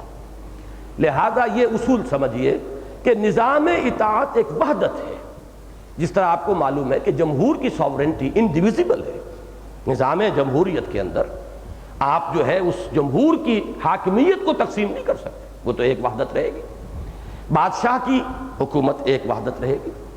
اسی طریقے سے اللہ کا دین، بلکہ یوں سمجھیے کہ دین فی نفس ہی ایک وحدت ہے۔ اس نظام اطاعت پر اللہ کی اطاعت کو غالب کر دینا، یہ ہے کہ جو اس کا اصل مقصود ہے، اس شان سے کہ کوئی حصہ بھی اس سے خارج نہ رہ جائے۔ اب میں نے پچھلی مرتبہ بھی اس کی وضاحت کی تھی، آج پھر عرض کر دوں، توحید کے دو حصے کر لیجئے، توحید نظری یا توحید علمی یا توحید فی العقیدہ، اور ایک توحید عملی۔ توحید کی ضد ہے شرک، شرک کے بھی دو حصے ہو جائیں گے، شرک فی العقیدہ، شرک فی العمل۔ توحید فی العقیدہ یا شرک فی العقیدہ، اس کے دو حصے ہو جائیں گے، توحید فی الذات، توحید فی الصفات، اللہ کی ذات و صفات میں اس کو ایک ماننا، اور شرک فی الصفات اور شرک فی الذات، یہ اس کی نفی ہو جائے گی۔ اب آئیے عمل کی طرف، توحید عملی کیا ہے؟ میری پوری کتاب اس موضوع پر ہے، توحید عملی کے عنوان سے۔ کہ ہمتن اللہ ہی کی اطاعت ہو رہی ہے۔ اس میں اگر کسی حصے کو بھی نکال لیا کہ اس حصے میں اللہ کا حکم نہیں مانوں گا، شرک ہو گیا، کسی اور کا حکم مانو گے نا۔ انفرادی سطح پر اس کی مثال کیا ہے کہ آپ نے طے کیا میں اللہ کا حکم مانوں گا، لیکن یہ معاملہ میرے نفس کی پسند کا ہے، یہاں میں اللہ کا حکم پیچھے، اپنا آگے، اپنے نفس کا۔ معلوم ہوا اب آپ کی اطاعت جو ہے منقسم ہو گئی، یہ شرک فی الاطاعت ہو گئی، شرک فی العبادت ہو گئی کہ آپ نے کچھ حصہ جو اللہ کے حوالے کیا، کچھ اپنے نفس کے حوالے کر دیا۔ ارأیت من اتخذ الہہ ہواہ، کیا تم نے دیکھا اس شخص کو جس نے اپنی خواہش نفس کو اپنا الہ بنا رکھا، کہتا ہے لا الہ الا اللہ، حالانکہ الہ جو ہے اس نے اپنا معبود جو ہے بنا رکھا ہے، اپنے نفس کو بھی۔ کچھ ڈنڈوت کرتا ہے اللہ کی بھی، نماز پڑھتا ہے اللہ کے لیے بھی، لیکن پھر جب باہر نکلتا ہے تو اپنے نفس کو اپنا معبود بنا لیتا ہے۔ یہی ہے جس پر کہ اختتام ہوتا ہے سورہ کہف کا، وَلَا يُشْرِكْ بِعِبَادَةِ رَبِّهِ أَحَدًا، اپنے رب کی بندگی کے اندر کسی کو شریک نہ کرے، بندگی ٹوٹل ہوگی۔ وَمَا أُمِرُوا إِلَّا لِيَعْبُدُوا اللَّهَ مُخْلِصِينَ لَهُ الدِّينَ حُنَفَاءَ، اور انہیں حکم نہیں دیا گیا تھا مگر اس کا کہ وہ اللہ کی بندگی کریں، عبادت کریں، اس کے لیے اپنی اطاعت کو خالص کرتے ہوئے بالکل یکسو ہو کر۔ کوئی حصہ بھی آپ نے اپنی زندگی کا اس سے نکال لیا جان بوجھ کر، ایک ہوتا ہے عارضی طور پر کہیں قدم پھسل گئے، لغزش ہو گئی، وقتی طور پر غفلت کی وجہ سے خطا ہو گئی، گناہ ہو گیا، فوراً آدمی پلٹتا ہے، یہ بالکل علیحدہ بات ہے۔ ایک ہے شعوری طور پر جان بوجھ کر مستقلاً کسی شے کو نکال دینا اس اطاعت خداوندی کے دائرے سے، یہ شرک ہے، یہ شرک فی الاطاعت ہے۔ اسی کو لے جائیے ہائر لیول پر، ایک ریاست ہے، ایک حکومت ہے، مسلمانوں کا ایک نظام اجتماعی ہے، اس میں اللہ کی حاکمیت ٹوٹل نظام زندگی کے اوپر غالب ہے، تو یہ توحید ہے۔ اور اگر آپ نے اس میں سے کوئی حصے بکھرے کر دیے اور نکال لیے اور فرقوا دینہم، دین کو پھاڑ دیا، حصے بکھروں میں تقسیم کر دیا کہ اڑائے کچھ ورق لالے نے، کچھ نرگس نے، کچھ گل نے، چمن میں ہر طرف بکھری ہوئی ہے داستاں میری، اگر یہ شکل ہے تو یہ شرک ہے۔ تو یہ چونکہ آخری ٹکڑا اس آیت کا سمجھ میں نہیں آئے گا اگر یہ شرک اور توحید کی یہ تقسیم آپ کے ذہن میں نہ ہو۔ عام طور پر جب لفظ توحید ہماری زبان پر آتا ہے تو وہ توحید عقیدہ ہم سمجھتے ہیں، وہ صرف ذات و صفات والی توحید، توحید فی العمل ذہن میں ہے ہی نہیں۔ جب شرک کی بات ہوگی تو شرک فی العقیدہ اور شرک فی ذات اور شرک فی صفات یہ ذہن میں آئیں گے، شرک فی العمل جو ہے وہ ہمارے ذہن میں نہیں آتا۔ اسی لیے ہمارا پورا فکر اور ہماری پوری سوچ جو ہے محدود ہو گئی۔ تو یہ پورا نقشہ ذہن میں رکھیے، توحید دو حصے، توحید نظری یا توحید علمی یا توحید فی العقیدہ، توحید فی العمل یا توحید عملی، اس کے بھی دو حصے کیجئے، توحید نظری یا توحید علمی یا توحید فکری یا توحید فی العقیدہ کے توحید فی الذات، توحید فی الصفات، اور اس کے بھی دو حصے کیجئے، توحید فی العمل انفرادی اور اجتماعی۔ تو یہ چار توحیدیں آپ کے پاس ہوں تب آپ واقعتاً موحد بنے۔ اور شرک کی بھی چار اسی طریقے سے، شرک فی العمل، شرک فی العقیدہ، شرک فی العقیدے کے اندر شرک فی الذات، شرک فی الصفات، اور شرک فی العمل جو ہے وہ شرک فی العبادت اور شرک فی الاطاعت، اس کی مختلف شکلیں ہو جائیں گی، خالص انفرادی سطح پر وہاں سے لے کر اور ریاست اور حکومت کی جو بلند ترین سطح ہے اس تک۔ تو یہ ذہن میں رکھیے کہ اصل مقصد کیا ہے، لِيُظْهِرَهُ عَلَى الدِّينِ كُلِّهِ۔ جن حضرات کو گرامر سے کوئی دلچسپی ہے، یہ الف لام جو کہلاتا ہے لام تعریف، اس کے بارے میں یوں سمجھ لیجئے کہ اس کی جو مختلف شکلیں ہیں، ایک تو کہتے ہیں کہ لام عہد کا، یہ ذرا ثقیل بات ہو جائے گی، اور دو شکلیں ہیں لام استغراق اور لام جنس۔ استغراق میں کسی شے کے تمام افراد کو شامل کیا جاتا ہے، تو جن حضرات نے ترجمہ کیا ہے تمام ادیان پر تو گویا کہ انہوں نے لام استغراق سمجھا ہے تاکہ غالب کر دے تمام دینوں پر، یہ لام استغراق کا تقاضا ہوا۔ لفظی طور پر ترجمہ غلط نہیں ہے وہ، لیکن جن لوگوں نے کیا کل دین پر، سب دین پر، سارے دین پر، گویا کہ انہوں نے جن سے دین، لام جنس لیا ہے کہ جن سے اطاعت، نظام اطاعت بحیثیت جنس، اس کے اوپر اللہ کی اطاعت کو غالب کر دیا جائے، اور میرے نزدیک یہی مفہوم درست ہے۔ گرامر کے اعتبار سے دونوں کا امکان ہے، لیکن قرآن کا سیاق و سباق نمبر 1، پورے قرآن میں کہیں لفظ ادیان آیا ہی نہیں، جہاں بھی آیا الدین واحد منفرد، جمع کا صیغہ ہی نہیں ہے۔ یہ بڑی اہم چیزیں ہوتی ہیں کہ پورے قرآن میں نور کا کبھی جمع کا صیغہ نہیں آئے گا، انوار نہیں ہوں گے۔ 2 نور بھی بیان کیے تو نور علی نور سورہ نور کے اندر، اور ظلمت کبھی اکیلا نہیں آیا، ظلمات ظلماتم بعضها فوق بعض۔ اسی طرح صبح کے لیے غدو واحد آئے گا، اور شام کے لیے آصال۔ یہ کچھ ہے، اصول ہے، اسلوب ہے۔ تو اسی طریقے پر دین ہی آیا ہے قرآن میں، ادیان آیا ہی نہیں۔ اور نمبر 2 اصل میں جو فیصلہ کن بات ہے، جیسے سورہ انفال کی آیت سے میں نے فیصلہ کیا کہ فَلَمْ تَقْتُلُوهُمْ وَلَٰكِنَّ اللَّهَ قَتَلَهُمْ وَمَا رَمَيْتَ إِذْ رَمَيْتَ وَلَٰكِنَّ اللَّهَ رَمَىٰ، اس سے وہ ہمارا عقدہ حل ہو گیا۔ اللہ اور رسول ان میں سے جس کو بھی چاہیں آپ ضمیر فاعلی کا مرجع قرار دے دیں، نتیجہ ایک ہی۔ اسی طریقے سے آیت نمبر 39 ہے اسی سورہ مبارکہ کی، وَقَاتِلُوهُمْ حَتَّىٰ لَا تَكُونَ فِتْنَةٌ وَيَكُونَ الدِّينُ كُلُّهُ لِلَّهِ۔ اس کل کے لفظ نے یہاں آ کر، جسے آپ کہتے ہیں کہ کلنچنگ دی میٹر، معاملہ فائنلی طے کر دیا۔ قرآن مجید میں یہ دین کے ساتھ تاکید کے لیے کل یا تو ان 3 آیات میں آیا ہے، هُوَ الَّذِي أَرْسَلَ رَسُولَهُ بِالْهُدَىٰ وَدِينِ الْحَقِّ لِيُظْهِرَهُ عَلَى الدِّينِ كُلِّهِ، اور یا صرف اس ایک آیت میں آیا جو میں نے آپ کو سنائی، وَقَاتِلُوهُمْ حَتَّىٰ لَا تَكُونَ فِتْنَةٌ وَيَكُونَ الدِّينُ كُلُّهُ لِلَّهِ۔ اے مسلمانوں، اب جنگ جاری رکھو یہاں تک کہ فتنہ اور فساد بالکل فروغ ہو جائے، ختم ہو جائے، اور دین کل کا کل اللہ کے لیے ہو جائے۔ یہاں کوئی شخص دین کا ترجمہ ادیان کر ہی نہیں سکتا، ناممکن ہے۔ یہاں ایک ہی ترجمہ ہوگا، کل کا کل دین، یعنی کل اطاعت۔ یہ نظام اطاعت جو ہے without any exception, without any reservations, total system of obedience جو ہے وہ اللہ کے تابع ہو جائے، پوری زندگی آ جائے اس نظام کے تحت، اس کا کوئی گوشہ اس سے باہر نہ ہو۔ یہ ہے مقصود، وَيَكُونَ الدِّينُ كُلُّهُ لِلَّهِ، دین کل کا کل اللہ کے لیے ہو جائے۔ وہی بات یہاں آ رہی ہے، لِيُظْهِرَهُ عَلَى الدِّينِ كُلِّهِ۔ تو میرے نزدیک اگرچہ گرامر کی روح سے دونوں ترجمے درست ہیں، تمام دینوں پر یا کل دین پر، لیکن 2 میں نے دلیلیں آپ کو دے دی ہیں، اس کی روح سے ثابت ہوتا ہے کہ یہاں ترجمہ صحیح تر تو کہیے، کم سے کم صحیح تر ترجمہ یہ ہوگا، صحیح تر کہ کل کے کل دین پر، پورے نظام اطاعت پر اللہ کی اطاعت کا سکہ رواں ہو جائے، اللہ کا غلبہ ہو جائے۔ یہاں ہماری یہ اس حد تک جو ہے آیت کا ٹکڑا جو ہے اس کا ادا ہو گیا مفہوم، اگرچہ میں چند باتیں اس کے بارے میں اور عرض کروں گا، لیکن اب ذرا اس کو پلٹ دیا جائے۔ اس کے نیچے ایک اور بینر ہے،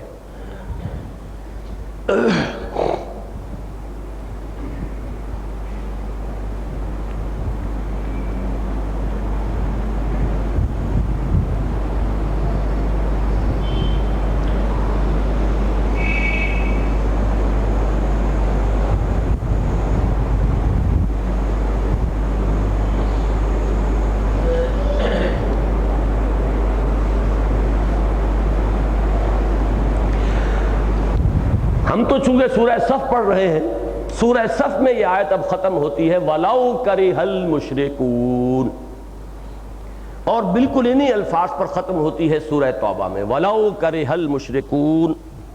یہ میں نے عرض کیا ہے کہ ان 2 میں قطعاً کوئی فرق نہیں ہے، سورہ صف اور سورہ توبہ میں جو آیت آئی ہے تو لفظ بلفظ وہی ہے، حرف بحرف وہی ہے۔ اب یہاں جو لو کرہ المشرکون ہے اس کا ترجمہ بالکل واضح ہو چکا ہے۔ مشرک سے مراد یہاں کون ہے؟ یہاں شرک فی الاطاعت مراد ہے، بات ساری ہو رہی ہے اطاعت کی، یہاں عقیدے کی بحث ہی نہیں ہے۔ اگرچہ یقیناً شرک فی العقیدہ اور توحید فی العقیدہ جو ہے انتہائی اہم ہے، وہی جڑ بنیاد ہے، عقیدے میں توحید ہوگی تو عمل میں آئے گی، یہ اپنی جگہ پر ہے، اس کی اہمیت کی کمی کرنا معاذ اللہ کسی درجے میں پیش نظر نہیں، لیکن یہ کہ یہاں کون سا شرک اور کون سی توحید ہے۔ وَلَوْ كَرِهَ الْمُشْرِكُونَ، یہ مشرکون کیوں ریزسٹ کریں گے؟ ترجمہ کیا ہوگا؟ چاہے ناپسند کریں۔ اور بڑا پیارا ترجمہ کیا ہے شاہ رفیع الدین یا شاہ عبد القادر نے، پڑھے برا مانے مشرک، کتنا ہی برا مانے، وَلَوْ كَرِهَ الْمُشْرِكُونَ، بہت پیارا ترجمہ ہے اس اردو کا، کتنا ہی ناگوار ہو، کتنا ہی ناپسند ہو، کتنا ہی ریزسٹ کریں، کتنا ہی مقابلہ کریں، کتنی ہی مخالفت کریں، کتنی ہی رکاوٹیں ڈالیں، کر کے رہنا ہے محمد الرسول اللہ صلی اللہ علیہ وسلم کو، اس لیے کہ ان کی تو بعثت ہوئی ہی اس لیے۔ اب یہ جو ہے بات بالکل واضح ہو گئی، کیوں؟ ملوکیت کا نظام ہے، وہ کبھی نہیں چاہے گا کہ اللہ کی حکومت ہو، کیسے چاہے گا؟ اس کی حکومت کا تختہ لوٹتا، اس کو جو براعت حاصل ہے، ڈیوائن رائٹس آف کنگز، بادشاہوں کے اختیارات۔ ہمارے ہاں فوج جو غلبہ حاصل کیے ہوئے ہے کبھی آسانی سے چھوڑ دے گی؟ چھوڑے گی بھی تو عارضی طور پر کوئی ماسک اوپر لگا کر، کوئی سویلین ماسک لے گی صرف اس لیے کہ اقتدار ہے، غلبہ ہے، حیثیت ہے، یہ کون چھوڑتا ہے؟ اسی طریقے پر جاگیرداروں کا غلبہ ہے، وہ کبھی چھوڑیں گے؟ جس کا بھی غلبہ ہے، جس کی حکومت ہے، جمہور کبھی مانیں گے کہ ہمارا اختیار ختم ہو جائے اور اختیار کل کا کل اللہ کے لیے ہو جائے؟ جمہوریت بھی اپنے اصل کے اعتبار سے شرک ہے، مشرکون۔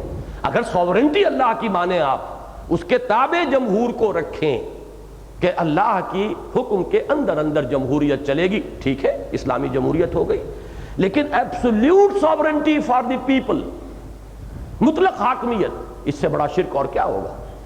یہ تو یوں سمجھیے، میں اس کی مثال دیا کرتا ہوں کہ ٹنوں گندگی ہو، وہ کسی ایک کے سر پر رکھی ہو، اور اس کو ایک ایک سیر میں بانٹ کر پوٹلی سب کے سر پہ رکھ دی جائے، گندگی تو گندگی رہے گی، فرق کیا ہے؟ ایک بادشاہ سوورنٹی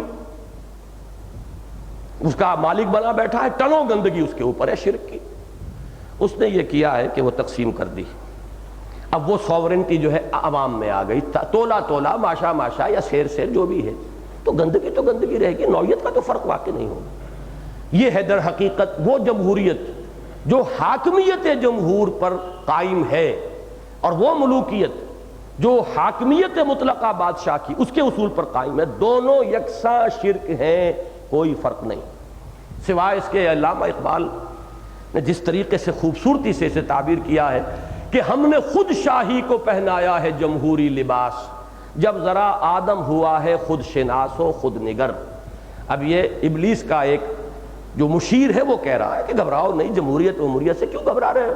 یہ تو ہم نے خود اس شاہی کو یہ لباس اڑا دیا ہے، اس لیے کہ اب لوگوں میں اپنا ایک سیلف رسپیکٹ اور سیلف امپورٹنس اور اپنے حقوق کا پاس جو ہے وہ پیدا ہو گیا ہے، لہذا شاہی تو چلے گی نہیں۔ تو یہ جو ٹنوں بوجھ رکھا ہوا تھا گندگی کا ایک شخص کے سر پر، ہم نے تقسیم کر دیا، باقی بات تو وہی کی وہی ہے۔ ہم نے خود شاہی کو پہنایا ہے جمہوری لباس، جب ذرا آدم ہوا ہے خود شناس و خود نگر۔ تو نے کیا دیکھا نہیں، مغرب کا جمہوری نظام، چہرہ روشن اندرون چنگیز سے تاریخ تک۔ وہ جمہوریت جو ہے جمہوریت مطلقہ، جس میں سوورنٹی جو ہے جمہور کے لیے، وہ شرک ہے، بادشاہت ہو کوئی اور ہو۔ اسی طریقے سے تھیوکریسی بدترین شرک ہے۔ تھیوکریسی کے معنی کیا ہے؟ ایک مذہبی طبقہ حاکم بن کر بیٹھ جائے، پاپائیت جو دنیا میں رہی ہے، بدترین شرک۔ اس لیے کہ سورہ توبہ میں تو بلکہ 7 آیات آئی ہیں اس آیت کے ارد گرد، بڑا عجیب مقام ہے وہ، اتنی گہرائی میں وہ مجھ پر اس سے پہلے منکشف نہیں ہوا تھا کہ وہ بھی 7 آیات ہیں۔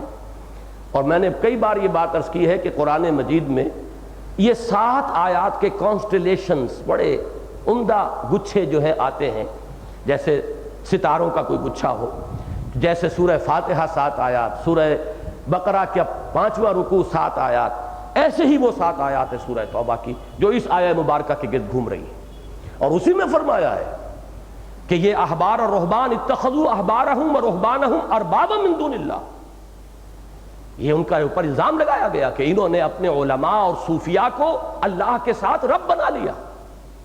اور بڑا پیارا استفہام تھا حضرت عدی ابن حاتم رضی اللہ تعالی عنہ کا۔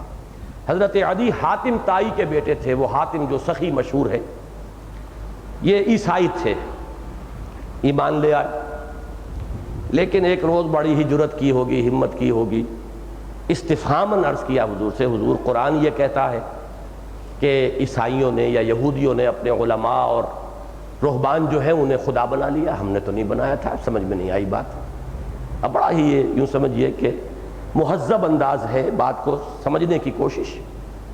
حضور نے فوراً جو جواب دیا وہ یہ ہے کہ کیا یہ بات صحیح نہیں ہے کہ تحلیل و تحریم کے سارے اختیارات تم نے انہیں دے دیے تھے، جس شے کو حلال کہہ دے حلال مان لیتے تھے، جس شے کو حرام کہہ دے حرام مان لیتے تھے۔ عرض کیا جی ایسا تو ہے، تو یہی تو خدا بنا لینا ہے۔ اگر کسی طبقے کے ہاتھ میں یہ اختیار آ جائے حلت و حرمت کا تو وہ خدا بن گیا۔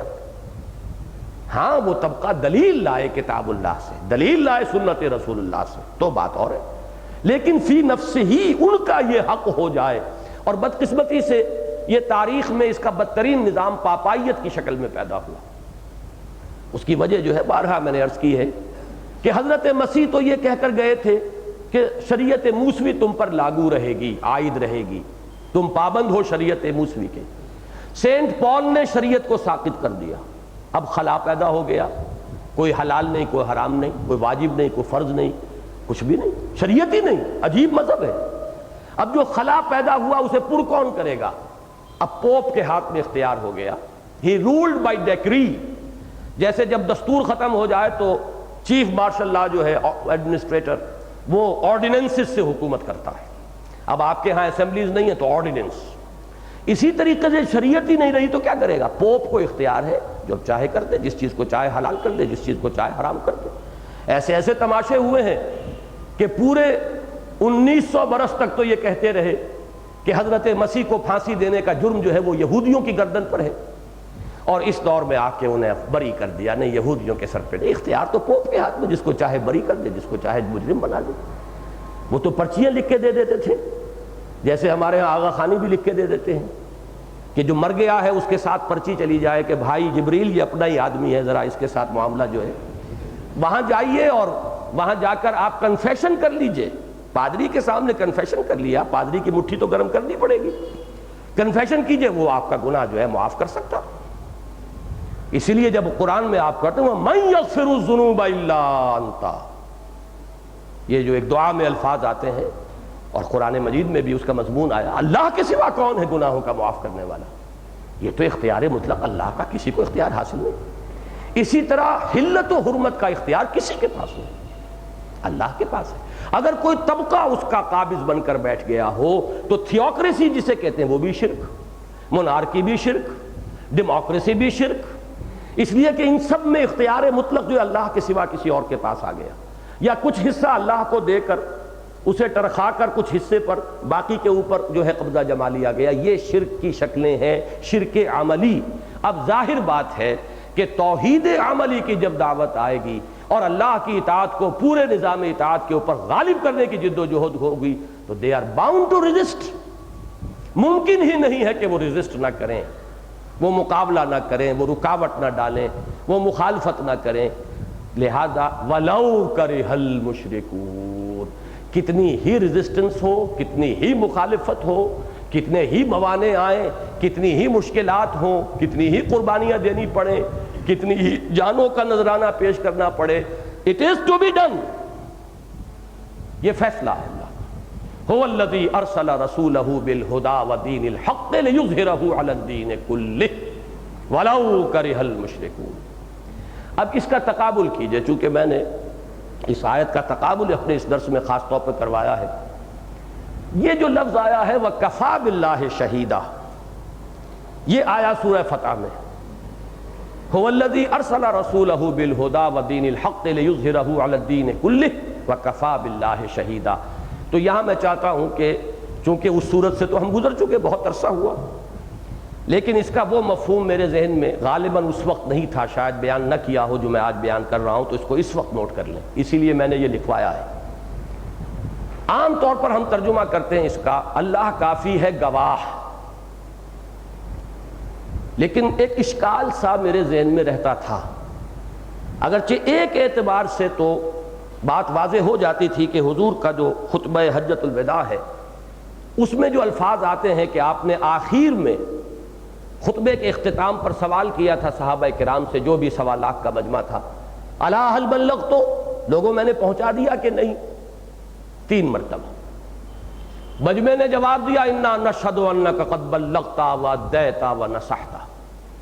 ایک روایت میں اور بھی زیادہ گمبھیر الفاظ آئے ہیں، انا نشہد انک قد بلغت الرسالۃ وادیت الامانۃ ونصحت الامۃ وکشفت الغمۃ۔ اے نبی ہم گواہ ہیں، آپ نے رسالت کا حق ادا کر دیا، امانت ادا فرما دی، آپ نے ہماری خیر خواہی کا حق ادا کر دیا، آپ نے اندھیاروں کے جو پردے تھے چاک کر دیے، کشفت الغمہ۔ 3 مرتبہ گواہی لے کر پھر حضور نے نگاہ اٹھائی آسمان کی طرف اور 3 ہی مرتبہ فرمایا اللہم اشہد، اللہم اشہد، اے اللہ تو بھی گواہ رہے کہ یہ مان رہے ہیں آج وہ بار امانت میرے کندھے سے اتر گیا۔ اس کے لیے انگریزی کے الفاظ میں استعمال کیا کرتا ہوں، بہت سے حضرات کو تو یاد ہوں گے، یہ سائی آف ریلیف کہلاتی ہے انگریزی۔ بڑا بوجھ تھا، ذمہ داری کا بوجھ تھا، جس وقت محسوس ہوا آج میں سبکدوش ہو گیا، تو سائی آف ریلیف، وہ ٹھنڈا سا سانس آتا ہے، لیکن وہ کسی حسرت کا نہیں ہوتا، خوشی کا، اطمینان کا، ریلیف، کہ آج وہ بوجھ میرے کندھے سے اتر گیا۔ انا سنلقی علیک قولا ثقیلا، قول ثقیل تھا، آج وہ کندھے سے اتر گیا، لیکن اتر کے گیا کہاں؟ وہ گیا امت کے کندھے پر۔ اب تمہیں پہنچانا ہے، فلیبلغ الشاہد الغائب، اب پہنچائے وہ جو یہاں موجود ہے اس کو جو یہاں نہیں۔ بہت اہم ہے حصہ یہ خطبہ حجۃ الوداع کا، لیکن اشکال مجھے یہ ہوتا تھا ذرا سا ذہن کے اندر کہ یہاں آپ نے تبلیغ پر تو گواہی لی ہے، اقامت پر گواہی جو ہے دین کو قائم اور غالب کر دینے کا مضمون تو ہے، یہاں پر غالب کر دینے کا، صرف پہنچا دینے کا مضمون تو نہیں۔ تو اس کی گواہی جو ہے صراحتاً لفظاً وہاں موجود نہیں، تو یہ تھوڑا سا اشکال تھا۔ مجھے یاد نہیں ہے کہ اس سے پہلے میں نے یہ بات بیان کی یا نہیں کی، لیکن اس وقت میرے سامنے جو حقیقت آئی ہے قرآن مجید کے حوالے سے، القرآن یفسر بعضہ بعضا، کہ یہاں میں ترجمہ آپ کروں گا کافی ہے اللہ بطور مددگار۔ شہید کا لفظ قرآن مجید میں آیا ہے مددگار کے لیے، جیسے کہ سورہ بقرہ کے 3 رکوع میں جہاں چیلنج کیا گیا ہے وَإِن كُنتُمْ فِي رَيْبٍ مِّمَّا نَزَّلْنَا عَلَىٰ عَبْدِنَا فَأْتُوا بِسُورَةٍ مِّن مِّثْلِهِ وَادْعُوا شُهَدَاءَكُم مِّن دُونِ اللَّهِ إِن كُنتُمْ صَادِقِينَ۔ اگر تمہیں کوئی شک ہے اس کلام کے بارے میں جو ہم نے نازل کیا ہے اپنے بندے پر صلی اللہ علیہ وسلم کہ یہ ہمارا کلام نہیں ہے، انہوں نے خود گھڑ لیا ہے یا کسی سے ڈکٹیشن لے لی ہے، واللہ وہ عالم جو بہت سی باتیں وہ کہتے تھے، تو لے آؤ اس جیسی ایک صورت بنا کر اور بلا لو اپنے تمام مددگاروں کو،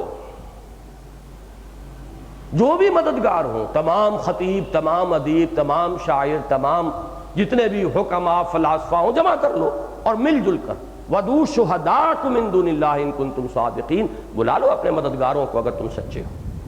تو یہاں شہداء کا ترجمہ ہوا ہے مددگار۔ اب دیکھیے اس کو بھی وہی فقہ اللغہ کے اعتبار سے دیکھیے، شہدہ یشہدو کے اصل معنی ہے موجود ہونا، گواہی بھی اس میں ثانوی درجے میں آئی ہے بات، شاہد و غائب، شہادہ غائب جو موجود ہے، غیب و شہود، غیاب و شہود، یہ الفاظ استعمال ہوتے ہیں۔ تو در حقیقت شاہد کون ہے؟ جو موجود ہو۔ اب چونکہ جو کسی وقوع پر موجود ہوتا ہے اسی کی گواہی سب سے معتبر ہوگی، جسے آپ کہتے ہیں کہ چشمدید گواہ، لہذا اب یہاں سے موجودگی سے اس کے اندر گواہی کا مفہوم پیدا ہوا، اور جو موجود ہوگا وہی مدد کر سکے گا۔ بڑے سے بڑا مددگار ہے بیٹھا ہے کہیں دور، تو آپ کیا کریں گے؟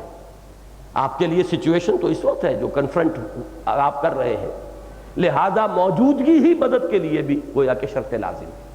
یہ ہے در حقیقت لفظ کے اصل سے اٹھ کر جب اس کے اندر مفاہیم پیدا ہوتے ہیں درجہ بدرجہ، تو اس کی ایک اور مثال ہے وَكَفَى بِاللَّهِ شَهِيدًا، اللہ کافی ہے مدد کے لیے، اے مسلمانوں، اے محمد صلی اللہ علیہ وسلم، جیسے کہ اور جگہ پر آیا ہے قرآن مجید میں وَاللَّهُ يَعْصِمُكَ مِنَ النَّاسِ، وعدہ کیا اللہ نے اپنے نبی سے صلی اللہ علیہ وسلم، اللہ آپ کی حفاظت کرے گا لوگوں سے، مدد کی، مدد آئے گی۔ تو لہٰذا یہاں پر لفظ جو ترجمہ ہے کہ اگرچہ بہت کٹھن ہے، اب اس میں دیکھیے ایک دوسرے کے اوپر عکس ڈال رہی ہیں یہ دونوں آیات کے یہ دونوں ٹکڑے، کہ بہت مشکل کام ہے، آسان کام نہیں ہے، لیکن اللہ مددگار ہے۔ ان دونوں سے ایک مضمون کی تکمیل ہوئی، جیسے لِیُظْہِرَہُ عَلَى الدِّینِ کُلِّہِ کا مفہوم واضح ہوا، کس سے؟ لِیَقُومَ النَّاسُ بِالْقِسْطِ، تاکہ لوگ قائم ہو جائیں عدل پر، انصاف پر، نظام عدل بالفعل قائم ہو۔ یہ ہے گویا کہ ایک دوسرے پر ریفلیکشن آ رہی ہے۔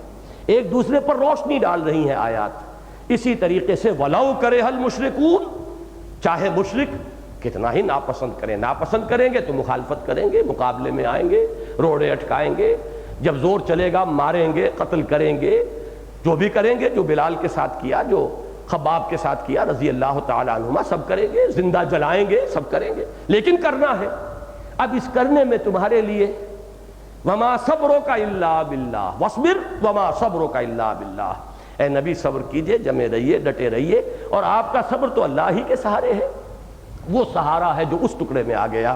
وَكَفَى بِاللَّهِ شَهِيدًا، اور کافی ہے اللہ بطور مددگار۔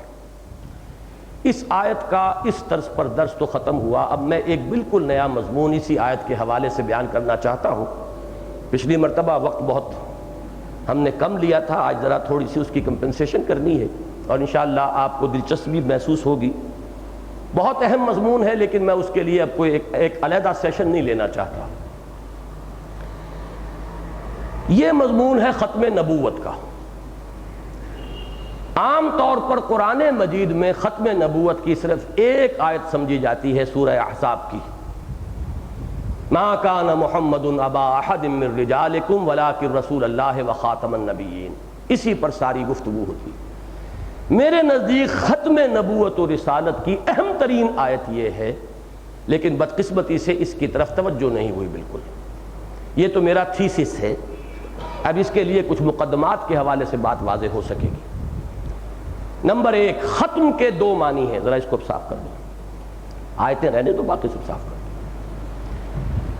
ختم کے دو معنی ہیں، اور عجیب حسن اتفاق ہے کہ اردو میں بھی ان دونوں معنوں میں یہ لفظ ختم جو ہے وہ مستعمل ہے۔ ختم کا ایک مفہوم یہ ہے کہ ایک شے پہلے تھی اب نہیں ہے، ختم ہو گئی، مک گئی، ختم ہو گئی۔ جیسے ہم کہتے ہیں پیسے ختم ہو گئے، یا دانے ختم ہو گئے، دانے مک گئے، یہ ختم کا ایک مفہوم ہے، کوئی شے پہلے تھی اب نہیں ہے۔ اور ایک ختم کا مفہوم ہے پورا کر لینا۔ جب بچہ کہتا ہے میں نے اپنا ہوم ورک پورا کر لیا، ختم کر لیا، اب یہاں ختم کے معنی کیا ہے؟ کسی چیز کا پورا ہو جانا، کامل ہو جانا۔ یہ دونوں مفہوم ذہن میں رکھیے۔ ختم نبوت اور ختم رسالت کے بھی یہ دو مفہوم ہیں۔ ایک یہ کہ وہ رسالت اور نبوت کا سلسلہ پہلے تھا اور اب ختم ہو گیا، اب اس کا وجود نہیں۔ محمد الرسول اللہ صلی اللہ علیہ وسلم کے بعد جس کو فرمایا گیا لا نبی بعدی، بات ختم، میرے بعد کوئی نبی نہیں سوائے جھوٹے مدعیوں کے، وہ حضور کی اپنی زندگی میں بھی پیدا ہو گئے تھے، بعد میں بھی ہوتے رہے۔ تو ایک تو ختم نبوت ہے یہ اس معنی میں کہ حضور کے بعد کوئی نبی نہیں، لا نبی بعدی، جو ہے دجال ہے، جھوٹا ہے، خود بھی کافر ہے، اور جو اس کی کسی درجے میں تصدیق کرے وہ بھی کافر ہو گیا۔ چونکہ اس کی بڑی قانونی اہمیت ہے، یہی وجہ ہے کہ اس پر ہمارے علماء نے خوب زور دیا ہے، اس لیے کہ جو شخص بھی اس معنی میں ختم نبوت کا قائل نہیں رہے گا وہ کافر ہو جائے گا۔ تو اس کی جو اہمیت ہے اس پہلو سے، اسی کی وجہ سے علماء نے اس کا حق ادا کیا ہے۔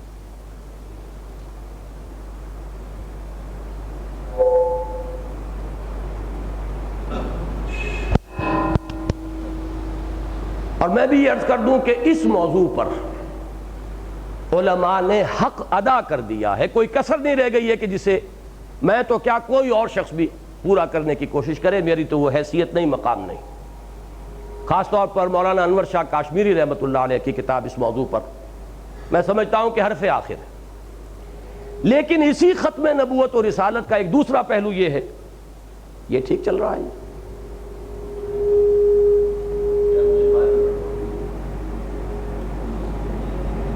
تمہاری ریکارڈنگ ٹھیک ہے جی؟ بس پھر ٹھیک ہے، میں چلتا ہوں، اب تم کوشش کرتے رہو۔ ایک یہ ہے کہ حضور صلی اللہ علیہ وسلم پر نبوت صرف ختم نہیں ہوئی، کامل ہوئی۔ حضور پر رسالت صرف ختم نہیں ہوئی، کامل ہوئی۔ تکمیل و اکمال نبوت و رسالت صلی اللہ علیہ وسلم۔ در حقیقت اب اس میں نوٹ کیجئے گا کہ حضور کی فضیلت اس پہلو سے ہے پہلے حصے سے فضیلت کیا ہوئی؟ فضیلت تو نہیں، واقعہ تو ہے، واقعہ ہے لیکن فضیلت کا پہلو نہیں ہے۔ بلکہ ذرا سوچئے، نبوت ایک رحمت کا مظہر ہے یا تھا؟ نبوت ختم ہوئی، رحمت ختم ہوئی، تو اس میں تو پہلو دوسرا آ جائے گا۔ انسان کے لیے کتنی بڑی سہولت، نبی اگر موجود ہو، نبی کے ہاتھ میں ہاتھ دو اور فارغ ہو جاؤ، اب تمہیں کچھ سوچنے کی بھی ضرورت نہیں، جدھر چاہے لے جا، اس لیے کہ اس کا ہاتھ اللہ کے ہاتھ میں ہے، اور اپنا ہاتھ اس کے ہاتھ میں دے دو، تم پھر اس کے بعد نچنت ہو سکتے ہو۔ کتنی بڑی ایک ذمہ داری ہے کہ اب ہمیں سوچنا ہے، غور کرنا ہے، راستہ نکالنا ہے، اجتہاد کرنا ہے، سب کچھ کرنا ہے۔ تو اس اعتبار سے بلکہ ایک اور مثال میں دیا کرتا ہوں کہ ایک زنجیر ہے، اس میں 1.25 لاکھ کڑیاں ہیں، کوئی کڑی پہلی بھی ہوگی، کوئی آخری بھی ہوگی، اور درمیان میں بھی کڑیاں ہیں۔ اس اعتبار سے کوئی فضیلت نہیں ہے، یہ پہلی کڑی ہے صحیح ہے، یہ آخری کڑی ہے صحیح ہے، لیکن فضیلت کہاں ہو؟ در حقیقت فضیلت محمدی صلی اللہ علیہ وسلم کی اساس کیا ہے کہ یہ تدریجاً ارتقاء کرتے ہوئے اپنے نقطۂ عروج کو پہنچ گئیں دونوں چیزیں، نبوت بھی اور رسالت بھی، محمد الرسول اللہ صلی اللہ علیہ وسلم۔ اب معلوم ہوا کہ فضیلت ہے، اس لیے کہ یہاں یہ دونوں حقیقتیں اپنے نقطۂ عروج اور کلائمیکس کو پہنچ گئیں۔ اسی لیے حضور نے، دیکھیے بڑی پیاری تمثیل ہے، جہاں آپ نے واضح طور پر یہ فرمایا کہ لا نبی بعدی، وہاں یہ بھی فرمایا کہ میری اور سابقہ رسولوں اور نبیوں کی مثال ایسے ہے جیسے کسی شخص نے بہت اعلیٰ محل بنایا، ہر اعتبار سے بہت عمدہ عمارت، لیکن ایک جگہ رخنا تھا، کوئی کمی تھی، میرے آنے سے وہ رخنا پر ہو گیا، کمی ختم ہو گئی، عبارت مکمل ہو گئی۔ یہ ہے تکمیل نبوت اور تکمیل رسالت۔ تو جہاں تک وہ ختم نبوت اس معنی میں ہے، اس کے لیے واقعتاً وہی آیہ مبارکہ ہے اہم ترین، ما کان محمد ابا احد من رجالکم ولکن رسول اللہ وخاتم النبیین۔ لیکن ختم نبوت و رسالت بئی معنی کہ تکمیل رسالت اور تکمیل نبوت محمد الرسول اللہ صلی اللہ علیہ وسلم پر، اس کے اعتبار سے اہم ترین آیت یہ ہے، هو الذی ارسل رسولہ بالہدی ودین الحق لیظہرہ علی الدین کلہ۔ اچھا، تکمیل نبوت اور تکمیل رسالت میں یہ دونوں الفاظ بیان کر رہا ہوں، اتمام کے معنی بھی پورا کر دینا اور تکمیل کے معنی بھی کامل کر دینا، پورا کر دینا۔ یہی لفظ ہے کہ جو آیا ہے اس آیہ مبارکہ میں، جس کے بارے میں یہود نے کہا تھا کہ مسلمانوں یہ آیت جو تمہیں عطا ہوئی ہے اگر کہیں ہمیں عطا ہوئی ہوتی تو ہم تو اس کے یوم نزول کو سالانہ عید قرار دے دیتے، الیوم اکملت لکم دینکم واتممت علیکم نعمتی ورضیت لکم الاسلام دینا۔ اب ذرا اگلی بات سمجھیے، لفظ اتمام بھی آیا اس میں اور لفظ اکمال بھی آیا، اور یہ دو مقامات سورہ توبہ اور سورہ صف کے وہ ہیں جن میں اتمام پہلی آیت میں آیا، واللہ متم نورہ، اور دین کی تکمیل کا جو ہے مظہر یہ دوسری آیہ مبارکہ ہے۔ تو اس اعتبار سے ان دونوں تصورات کو ذہن میں رکھیے۔ تیسری بات مقدمے کے طور پر، یہ تو سب کے نزدیک مسلم ہے کہ نبوت عام ہے، رسالت خاص ہے۔ کیا معنی کہ ہر رسول تو لازماً نبی ہے، ہر نبی لازماً رسول نہیں، بلکہ عام طور پر جو بھی خیال ہے بعض روایات کی روح سے کہ انبیاء تو 1.25 لاکھ سے بھی زائد ہیں اور رسول 313 ہے، تو بہت ہی تھوڑے۔ میں اس بحث میں نہیں پڑھ رہا اس وقت کہ اس میں فرق کیا ہے، ایک فرق جو سب کے نزدیک متفق علیہ ہے، صرف اس پر اکتفا کر رہا ہوں کہ نبوت عام ہے، رسالت خاص۔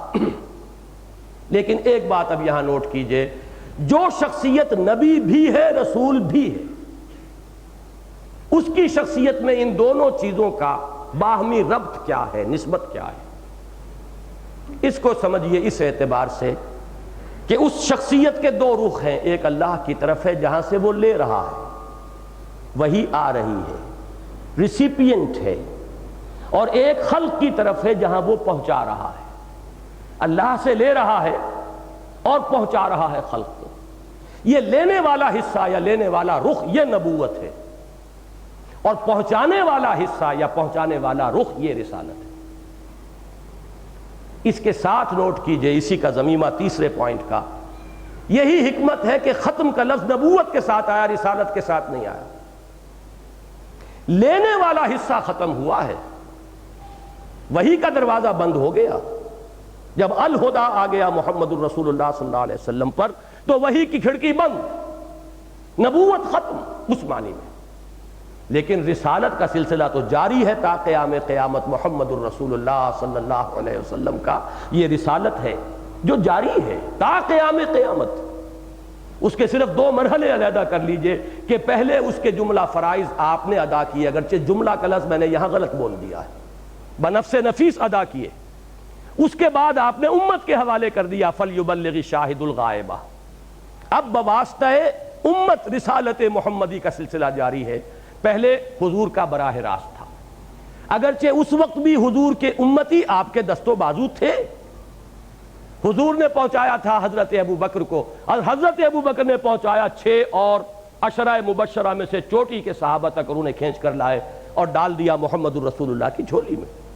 تو رسالت کا کام اس وقت بھی تھا، اور بڑے پیارے الفاظ ہیں۔ حضرت عمر کو جب بھیجا تھا حضور نے خواتین سے بیعت لینے کے لیے، فتح مکہ کے بعد جب واپس آئے مدینے میں تو خواتین کو جمع کیا گیا اہل ایمان کی، اور وہاں پھر حضور کو نے حضرت عمر کو بھیجا، جاؤ میری طرف سے بیعت لو۔ تو انہوں نے جا کر جو الفاظ فرمائے تھے وہ یہ کہ انا رسول رسول اللہ، میں اللہ کے رسول کا رسول ہوں۔ اور یہی الفاظ کہے تھے حضور نے حضرت معاذ ابن جبل سے رضی اللہ تعالی عنہ، جب یمن کا گورنر بنا کر بھیجا ہے اور وہ سوال کیا ہے کہ تم کیسے فیصلے کرو گے، فرمایا پہلے میں قرآن کو دیکھوں گا۔ طویل حدیث ہے، آپ کے علم میں ہوگی۔ جب وہ تینوں مرحلے آ گئے تو آخر میں حضور نے فرمایا کہ اللہ نے شاباش کے انداز میں، اللہ کا شکر ہے جس نے اللہ کے رسول کو ان حقائق تک اور ان چیزوں تک جو ہے ان کو رسائی حاصل کر دی۔ تو رسول کے رسول ہیں یہ تمام امتی، ہو نہ ہو یہ دوسری بات ہے۔ تو رسالت محمدی کا سلسلہ جاری ہے تا قیام قیامت۔ البتہ وہ لینے والی کھڑکی وہ تو وہی تھی جو محمد ہی پر آ سکتی تھی صلی اللہ علیہ وسلم، وہ دروازہ بند ہو گیا۔ اور اسی میں ایک بڑا پیارا واقعہ حضرت ام ایمن کا رضی اللہ تعالی عنہا، کہ ایک روز بیٹھی رو رہی تھی حضور کے انتقال کے بعد، حضرت ابوبکر حضرت عمر آئے، کیا معاملہ ہے؟ عجیب بات کہی انہوں نے، میں اس پر رو رہی ہوں کہ وحی کا دروازہ بند ہو گیا۔ تو رقت طاری ہوئی، صاحبین پر بھی حضرت ابوبکر حضرت عمر بھی بیٹھ کر رونے لگے۔ تو اس قدر فہم تھا کہ اصل شے جو گئی ہم سے وہ کیا ہے، وہ وحی ختم ہو گئی، اس کی کھڑکی بند ہو گئی۔ تو ختم نبوت اس معنی میں اصل میں نبوت کے ساتھ ہی زیادہ موزوں لفظ تھا۔ رسالت کوئی نیا رسول تو نہیں آئے گا لا محالہ، لیکن رسالت محمدی کا سلسلہ صلی اللہ علیہ وسلم جاری ہے۔ اب آپ سمجھئے اس آیہ مبارکہ کے ایک ایک لفظ کے حوالے سے تکمیل رسالت کے 4 مظہر، تکمیل نبوت اور تکمیل رسالت۔ میرے نزدیک پہلی آیت میں زیادہ زور جو ہے وہ تکمیل نبوت کا ہے، واللہ متم نورہ، اللہ اپنے نور کا اتمام فرما کر رہے گا۔ وہی نور ہے، قرآن نور ہے، نور ہدایت وہ کامل ہو گیا۔ لیکن یہ آیہ مبارکہ ہے، اس میں 4 مظہر نوٹ کیجئے۔ 3 کا تعلق ہے ارسل رسولہ الہدا اور دین حق کے ساتھ، اور چوتھے کا تعلق ہے لیظہرہ علی الدین کلہ کے ساتھ۔ لیکن ان تینوں کو سمجھنے کے لیے ذرا جو میں بات پہلے بیان کر چکا ہوں صرف دہرا رہا ہوں۔ حضرت آدم سے لے کر این دم تک نوٹ کر لیجئے کہ 3 اعتبارات سے ارتقاء ہو رہا ہے یا ہوتا رہا ہے۔ پہلا ارتقاء ہوا مادی علوم کا، ٹیکنالوجی کا، تجرباتی علوم کا۔ میں نے عرض کیا تھا نا کہ کسی نے 2 پتھر ٹکرا کر چنگاری برآمد کی ہوگی تو اس وقت کا وہ سب سے بڑا موجد تھا، وہ اس دور کا ایٹمک وہ یعنی سائنٹسٹ سمجھیے کہ وہ تھا جس نے آگ ایجاد کر لی۔ ہوتے ہوتے چل رہا ہے، سلسلہ چل رہا ہے، آگے تک چل رہا ہے۔ تجرباتی علوم ابھی نہ معلوم کہاں تک جائیں گے، اللہ ہی بہتر جانتا ہے۔ دوسرا وہ تھا فکری ارتقاء، فلسفیانہ شعور، حقائق کلی، حقائق کلیہ کا ادراک اور شعور، اس میں بھی رفتہ رفتہ ترقی ہوئی۔ تیسرا تھا تمدنی ارتقاء، جس میں بیان کر چکا ہوں پچھلی دفعہ بھی اور آج بھی، کہ وہ جو ہماری کیوز کا دور تھا، غاروں میں رہتے تھے، پھر قبائل، پھر شہری ریاستیں، پھر مملکتیں، عظیم سلطنتیں، ان تینوں کے حوالے سے اس آیہ مبارکہ کی ایک بات نوٹ کیجئے، هو الذی ارسل رسولہ، میں نے عرض کیا تھا کہ یہاں میں اس سے مراد لے رہا ہوں رسول کامل، اور اس کا پہلا مظہر کیا ہے کہ محمد الرسول اللہ واحد رسول ہے اللہ کے، پہلے اور آخری رسول جن کی بعثت ہوئی ہے پوری نوع انسانی کے لیے۔ آپ سے پہلے ریجنل رسالتیں تھیں یا قومی رسالتیں تھیں، یا قومیں یا قومیں یا قومیں، یا کسی شہر کی طرف یا کسی علاقے کی طرف رسول بھیجے گئے، لیکن محمد الرسول اللہ کی بعثت ہے الی کافۃ الناس بشیرا ونذیرا وما ارسلناک الا کافۃ للناس بشیرا ونذیرا۔ یہ کیوں ہے؟ فرق سمجھیے اس کو۔ واقعہ یہ ہے کہ یہ ممکن ہی اس لیے ہوا کہ وہ جو آپ کے تجرباتی علوم، سائنس اور ٹیکنالوجی کا جو ارتقاء ہو رہا تھا، اس نے اب فاصلے اتنے کم کر دیے، ذرائع رسل و رسائل اتنے بڑھ گئے کہ ایک آفاقی رسالت کا امکان پیدا ہوا، ورنہ پہلے ایک رسول کہاں کہاں پیغام پہنچاتا، اس کا پیغام پوری دنیا تک پہنچ نہیں سکتا تھا۔ محمد الرسول اللہ صلی اللہ علیہ وسلم اس دور کے فاتح ہیں۔ یہاں میں لفظ فاتح استعمال کر رہا ہوں، فتح یفتح، کھولنے والا، یعنی ہم اردو میں کہیں گے افتتاح کرنے والا۔ جبکہ یہ دنیا سکڑنے والی تھی، ذرائع رسل و رسائل بڑھ گئے تھے، پوری دنیا کو ایک امت بنایا جا سکتا تھا، پوری نوع انسانی کو ایک لڑی میں پرویا جا سکتا تھا، لہٰذا اب آپ کی رسالت آفاقی ہو گئی، یونیورسل ہو گئی۔ اور آپ سے پہلے حضرت مسیح علیہ السلام تک کا معاملہ بھی یہ نہیں ہے، بلکہ رسولاً الی بنی اسرائیل، وہ رسول تھے صرف بنی اسرائیل کی طرف۔ تو پہلا فرق جو ہے رسولہ، رسالت کاملہ یا آفاقی رسالت یا عالمی رسالت، اس کا تعلق ہے سائنٹیفک نالج اور ٹیکنالوجی کی ترقی سے، کہ اس کے ذریعے سے یہ ممکن ہوا کہ پوری دنیا کو ایک پیغام پر جمع کیا جا سکے۔ اس تکمیل رسالت کا یا تکمیل نبوت کا دوسرا مظہر ہے الہدیٰ، یہ ہدایت کامل ہو گئی۔ اس کا تعلق ہے وہ شعور کے ارتقاء کے ساتھ، فلسفیانہ جو شعور ہے انسان کا، اس کا انتہائی عروج، کہ اب اسے ہدایت کاملہ دے دی جائے۔ جیسے کہ مولانا روم نے فرمایا، این قدر گفتین باقی فکر کن، اب تمہیں دے دیا جو ہم نے دینا تھا، باقی سوچو۔ مولانا تقی امینی صاحب ہیں، ہندوستان کی ایک عظیم شخصیت، ان کے مضامین ہمارے ہاں چھپ رہے ہیں حکمت قرآن میں قسط وار۔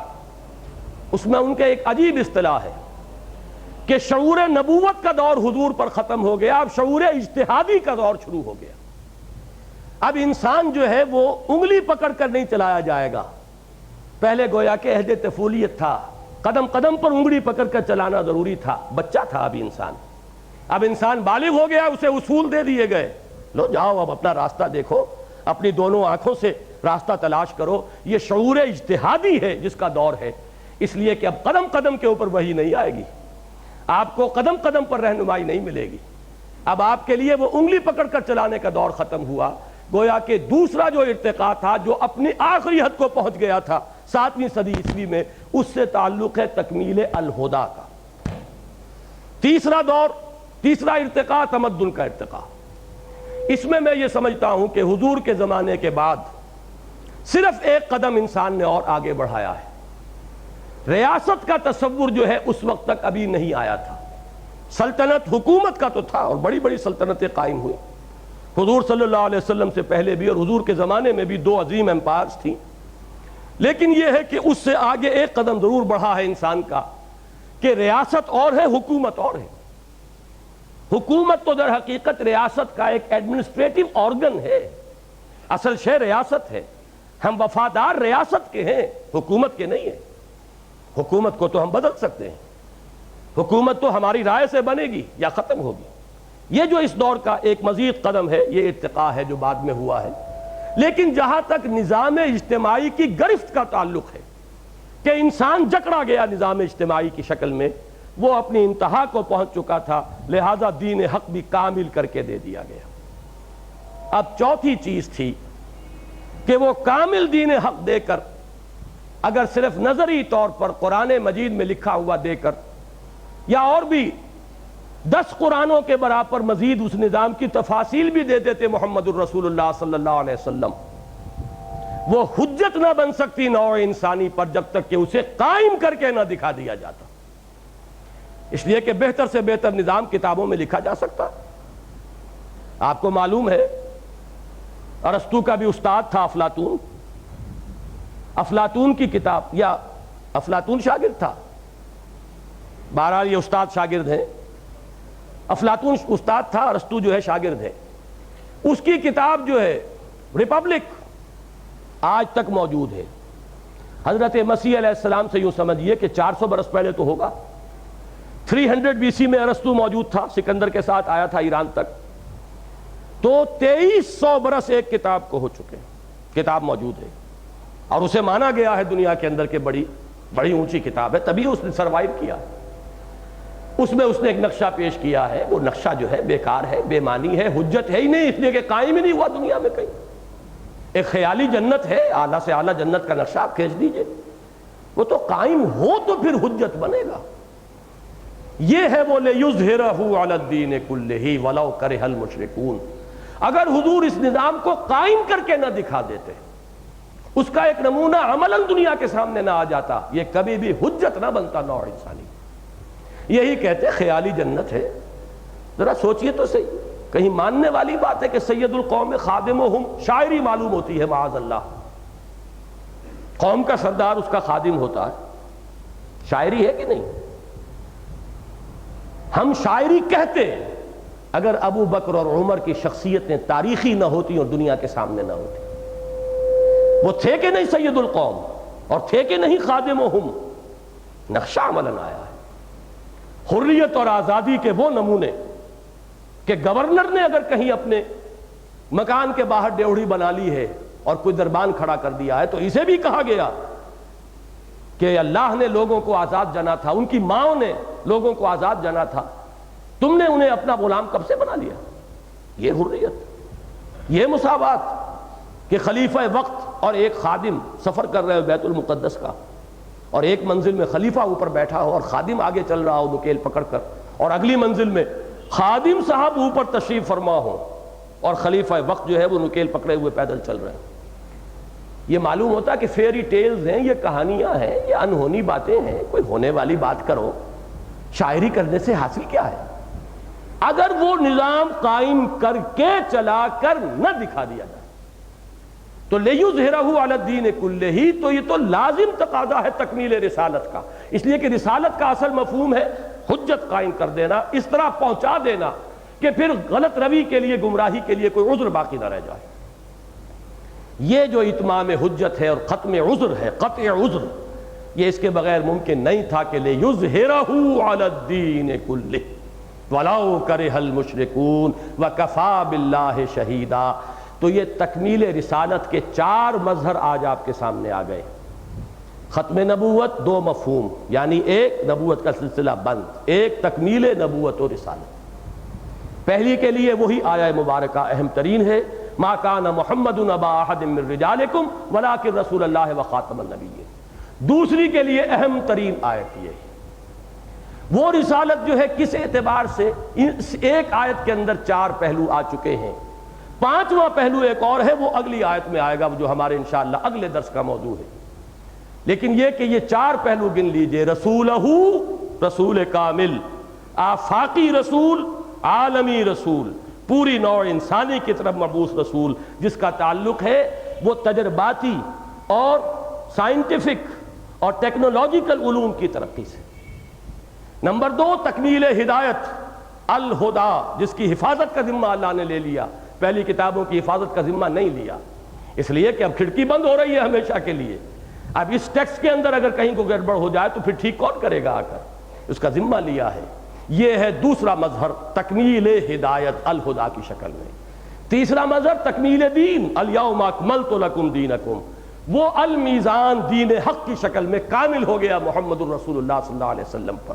اور چوتھا مظہر یہ کہ حضور صلی اللہ علیہ وسلم نے وہ دین صرف پہنچایا نہیں، دین کو علمی طور پر صرف پیش نہیں کیا، نظری طور پر پیش نہیں کیا، اسے بالفعل قائم کر کے اس کا نمونہ دنیا کے سامنے پیش کر دیا، جس کا مظہر یہ ہے کہ ڈاکٹر مائیکل ہارٹ ہو، ایچ جی ویلز ہو، کوئی بھی ہو، سب سے بڑھ کر ہمارے لیے گاندھی کی مثال ہے، کیونکہ ہمارے پڑوس کا ملک ہے، اس کی عظیم ترین شخصیت، بلکہ ہم بھی اسی ملک کا حصہ تھے۔ اس نے 1937 میں ہریجن میں مقالہ لکھا تھا باقاعدہ، جبکہ یہ پہلی وزارتیں قائم ہوئی ہیں ہندوستان میں، سن 36 میں الیکشن ہوا تھا اور پروونشل منسٹریز بنی ہیں سن 37 میں۔ اس وقت چونکہ مسلم لیگ نے بائیکاٹ کیا تھا الیکشن کا، لہذا مسلم لیگ کی حکومت کہیں نہیں تھی، پورے ہندوستان میں کانگریس کی حکومت ہے۔ تو ہریجن میں مقالہ لکھا تھا کہ میں آپ لوگوں کے سامنے جو بھی وزیر بنے تھے حضرت ابو بکر اور حضرت عمر کی مثال پیش کرتا ہوں۔ جادو وہ جو سر چڑھ کر بولے، ماننا پڑتا ہے کہ تاریخ انسانی میں ڈھونڈ اب ان کو چراغ رخ زیبا لے کر تلاش کر لیجئے، اس سے اونچی کوئی مثال مل ہی نہیں سکتی۔ چاہے ہندوستان میں اشوک بھی تھا اور چندرگپت موریہ بھی تھا اور کنشک بھی تھا، اور بڑے بڑے بکرماجیت جیسا ایک، جیسے کہ عدل جہانگیری مشہور ہے، اس کا بھی عدل مشہور ہے، لیکن وہ سب بادشاہ تھے اور بادشاہت کا دور گیا، تماشا دکھا کر مداری گیا۔ اب جو دور ہے اس دور میں تو سید القوم خادمہم وہ مثال بن سکتے ہیں نوع انسانی کے لیے، اور وہ مثال تو جا کے دیکھ لیجئے، تلاش کر لیجئے، چراغ لے کر ڈھونڈیے، انسانم آرزوست، وہ ملیں گے تو وہ محمد الرسول اللہ صلی اللہ علیہ وسلم کے تربیت دیے ہوئے لوگوں میں اور اس نظام میں کہ جو محمد الرسول اللہ نے قائم کر کے دکھایا۔ هو الذی ارسل رسولہ بالہدی ودین الحق لیظہرہ علی الدین کلہ ولو کرہ المشرکون۔ صدق اللہ العظیم۔ بارک اللہ لی ولکم فی القرآن العظیم ونفعنی وإیاکم بالآیات والذکر الحکیم۔